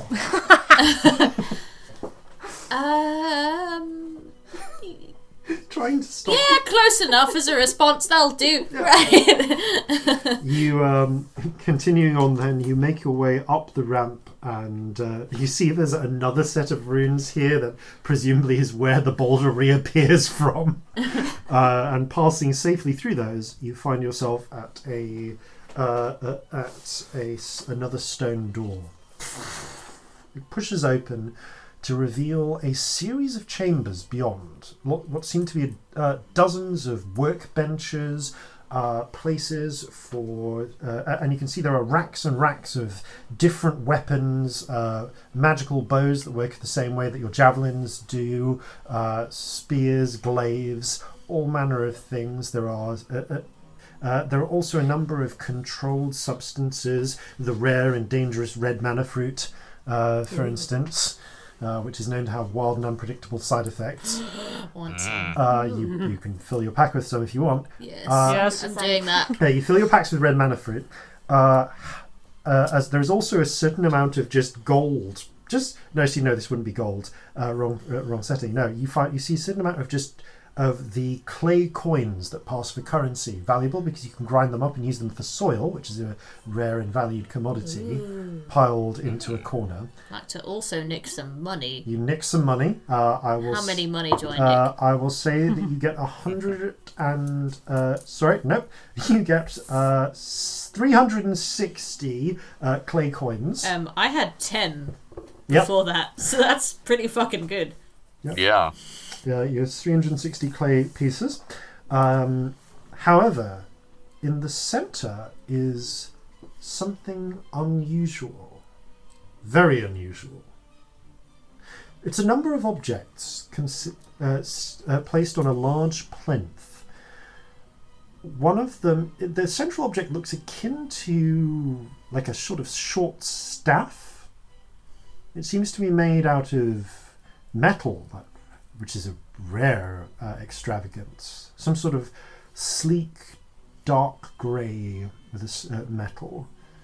It has a hollow. A certain amount of it is a hollow tube, but you can see where there is a long stock or sort of bit of position of extra substance attached to one end, almost a sort of 90-degree.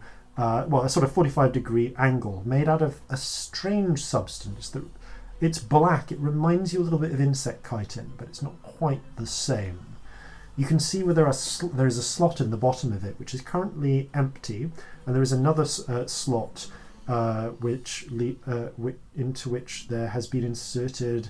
Well, it's a curious thing. It's almost like made of this strange black shiny substance. A sort of grip, like you might see on a woodworker's tools, and into that slot in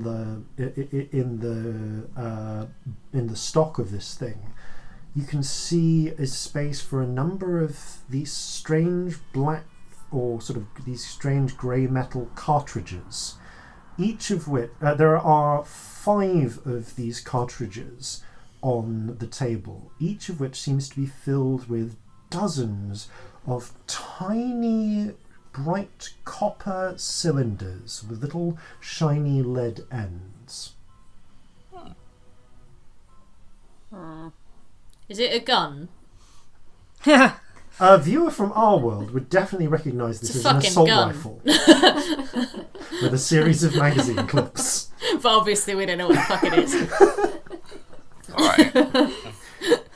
Well done for describing a gun and it not sounding like a gun until the last second, though. Like 10 points to Slytherin. Yes, there is a curious little sort of bit that just seems positioned where a finger might fit, and you can see there's a small lever there as well. Have we ever... Nothing like this you have ever encountered before. Can I detect good and evil again? Yes. I'm gonna look at it and just... because it looks super evil. It's strange. You do get an emanation from it. It's not so much good or evil. There's just there's a strange sort of corruption that comes off it. I think it's a puzzle. I think we need to put the things in the right slots. I wouldn't touch it. Do you It think? looks... Might be a magic wand. Yeah, it could be. Look, I think we should put this in here. I attempt to put one of the If bullets it's in a the wand, hole at it's the end. Okay. You put the one of the wands. You see where some of the bullets have come out of the little cartridges. You put them back in. They slot neatly into place until the cartridge is full. Guys, I did it! I did it! And then you slip the cartridge into the butt. It leaves a satisfying clicking sound. Ooh. And then As you pick up the pick thing, it up, yeah. as you pick it up, there is you hear a sort of dong sound as some sort of magical alarm goes off. New kid, what did you do? A series of glyphs that you haven't really investigated to notice around the outside of the table light up, and suddenly the whole area begins to shake, and you see flecks of stone begin to come out of the ceiling. The whole mountain begins to shake and rumble. Oh, that's not good. Oh, that's Time to very go. bad. We need to go. Okay. Sorry. So you have the so Abyss, you have the assault rifle. Yes, I do. And one But you don't know what clip. it is.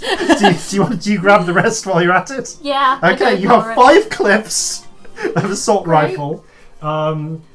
Tell me if you it fits comfortably into your hands. You can tell, and you can see where your finger would push this Oh. lever very much if you wanted to. Do you give it a try? I do. I give it a try. Oh no, where is it pointing? Probably up. Roll Probably 48 up the damage. ceiling. 48. Great. Let's do this.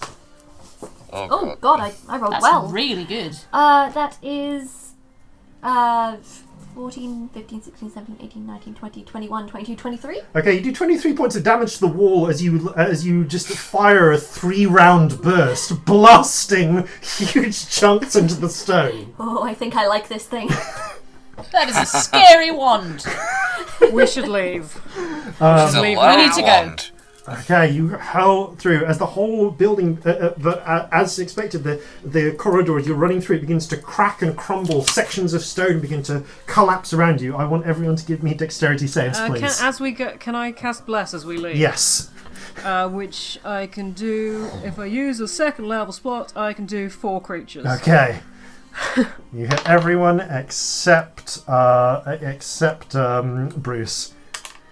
Okay, so is Wait. that... Where's Dex was that? Who's the 4th? There are. Nope. You're right. There are 1, 2, 3, 4, 5. Bruce. Don't forget Abyss. Abyss and Bruce are not one entity. Unfortunately. Unless are you casting on yourself? I wasn't forgetting. I've forgotten who I wasn't forgetting because I was counting and going, wait a moment. I don't think I was counting myself. Okay, if you were ignoring yourself, then Bruce is affected, but you forget to bless yourself. Yep, that's Okay. what I've done. So dex saves.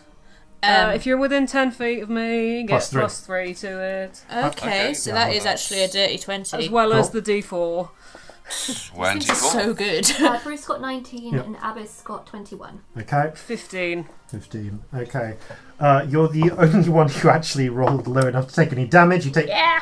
You do take 7 points of damage from a bit of falling masonry, but the rest of you are able to fly are able to fly and run out as the whole mountain begins to collapse around you. Racing forwards, you find yourself working through the mist again, just like hints of distant figures, but you're not quite sure of it. But there, up ahead, you can see the form of the pretty fly in the mist. You run up the sort of calling out to the pretty fly, who has been trained to lower its hatch when needed upon command, because it is a living creature. The hatch lowers, and you scramble inside. In the distance, you can just hear the distant sound of a dragon's roar.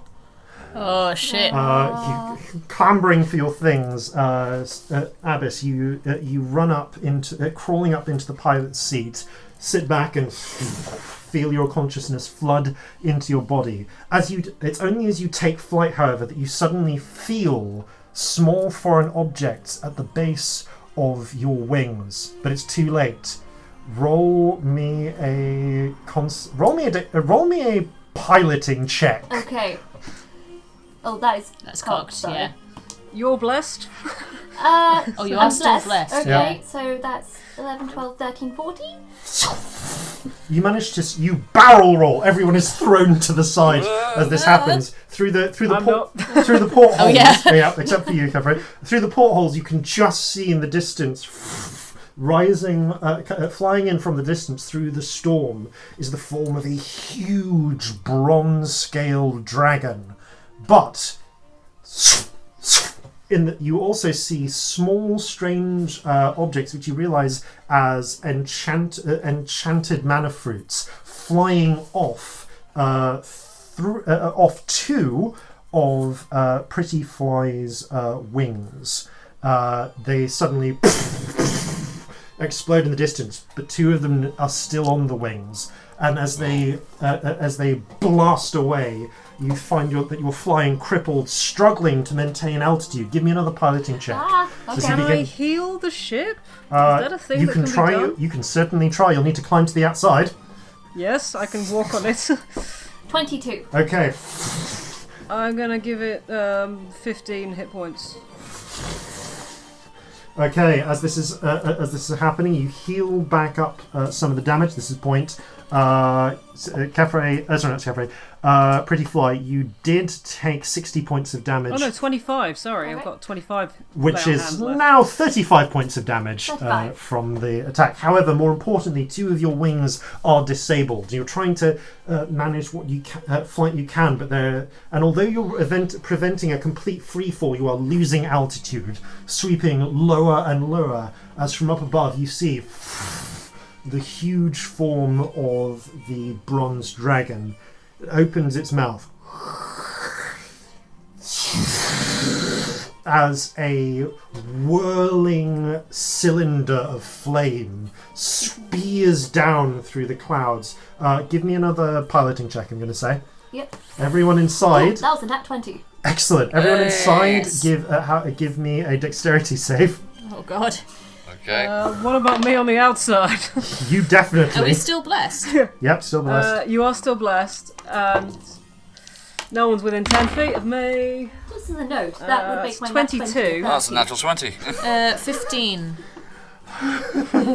Okay. 15. Did anyone get lower than a 15? Don't think so. All right, then you all take. Okay, you only all take 15 points of damage rather than 30. Oh, I'm on as 2 the whole flames hit still points. root to some degree 2 through hit points all for me. through you. However, by this point, with the you actually managed to you really skillfully evade it. But part of the way that you evade it is by having to dive lower and lower. As you find yourself caught, and for reasons of time, I'm going to slightly distract this. You find yourself caught in a running battle with none other than Tharanak's Bronzewing, evading, sweeping to the sides. But everything you do, even the blasts that you produce from your tail beam, are all delaying tactics. You manage to drive him away with as the three of you sail out by glider or flight or broomstick or just gliding. But the Pretty Fly is continuing to fall lower and lower. You're forced to clamber back inside as the ship plunges deeper and deeper down into the smog. Scrambling for the respirators within the medical bay. From your perspective as the ship, Abbas, you see strange black and green smoke surround you. It feels like every part of you is being poisoned, like deep toxins are running through your blood. Instinctively, all you can focus on is trying to find some way to break her free or to land. Give me one last piloting check. Okay. I'd like to put a breather on Abbas if, Yeah. if she's not thank you. moved. Yeah, That seems you sensible. clamber up and put one on her unconscious form. 26. Okay, it's Or if I'm blessed, 29. you are. I'm not sure. I've You're- just realised it's You only might attack. potentially have reached. Yeah. I'll allow it. You careening down. The rest of you kind of see this through the viewing screens. If you're in the pilot's chamber or through the portholes, you break through the lower part of the smog, and using the last of your energy to control your landing. You feel yourself swooping down amongst huge wrecked steel and concrete structures, gutted skyscrapers reaching up far above, almost touching the same smog. you careen down into what was once an avenue. The trees there long since dead and half calcified before crashing down below. As you reach the ground, you instinctively begin the process of knowing that the pretty fly can't breathe down here, that it needs some way to survive. You activate the coma, the sort of regenerative coma mode of the pretty fly to give her time to regenerate. And returning to your own body, you find that someone has mercifully placed a respirator mask on you. Oh. However, outside there are thick, deep green and grey fumes that pass through the strange alien landscape, dimly lit by what little sunlight seems to somehow filter through the smog above.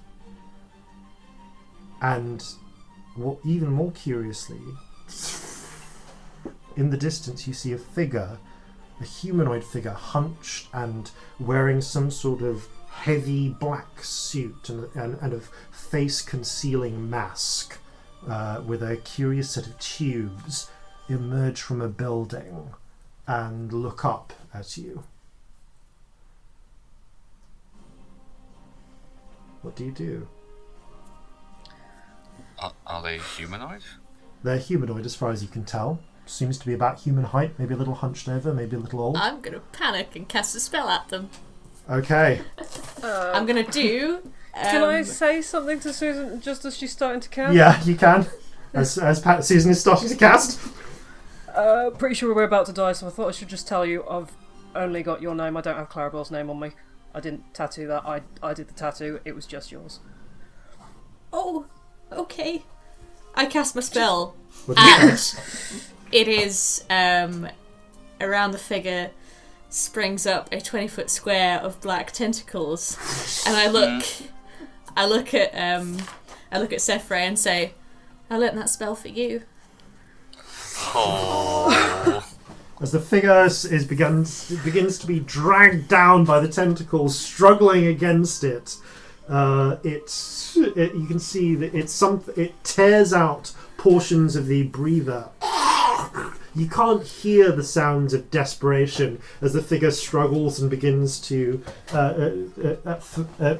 and does all it can to break free of the tentacles and flee back into one of the buildings, desperately trying to reconnect its breather, but obviously now beginning to shake and tremble.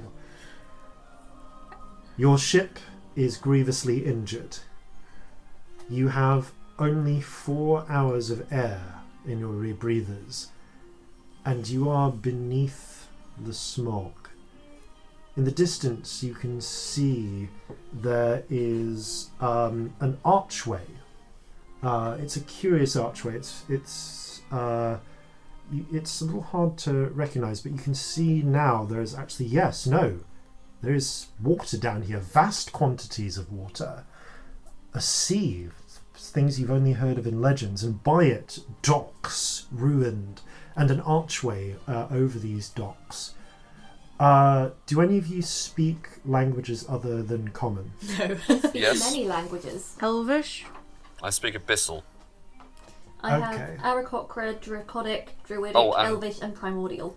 Yeah, I speak Primordial as well. Okay, the two of you that speak Primordial Ooh. Ooh. can just about read this. It's weird. You've only seen scattered fragments of what it reads.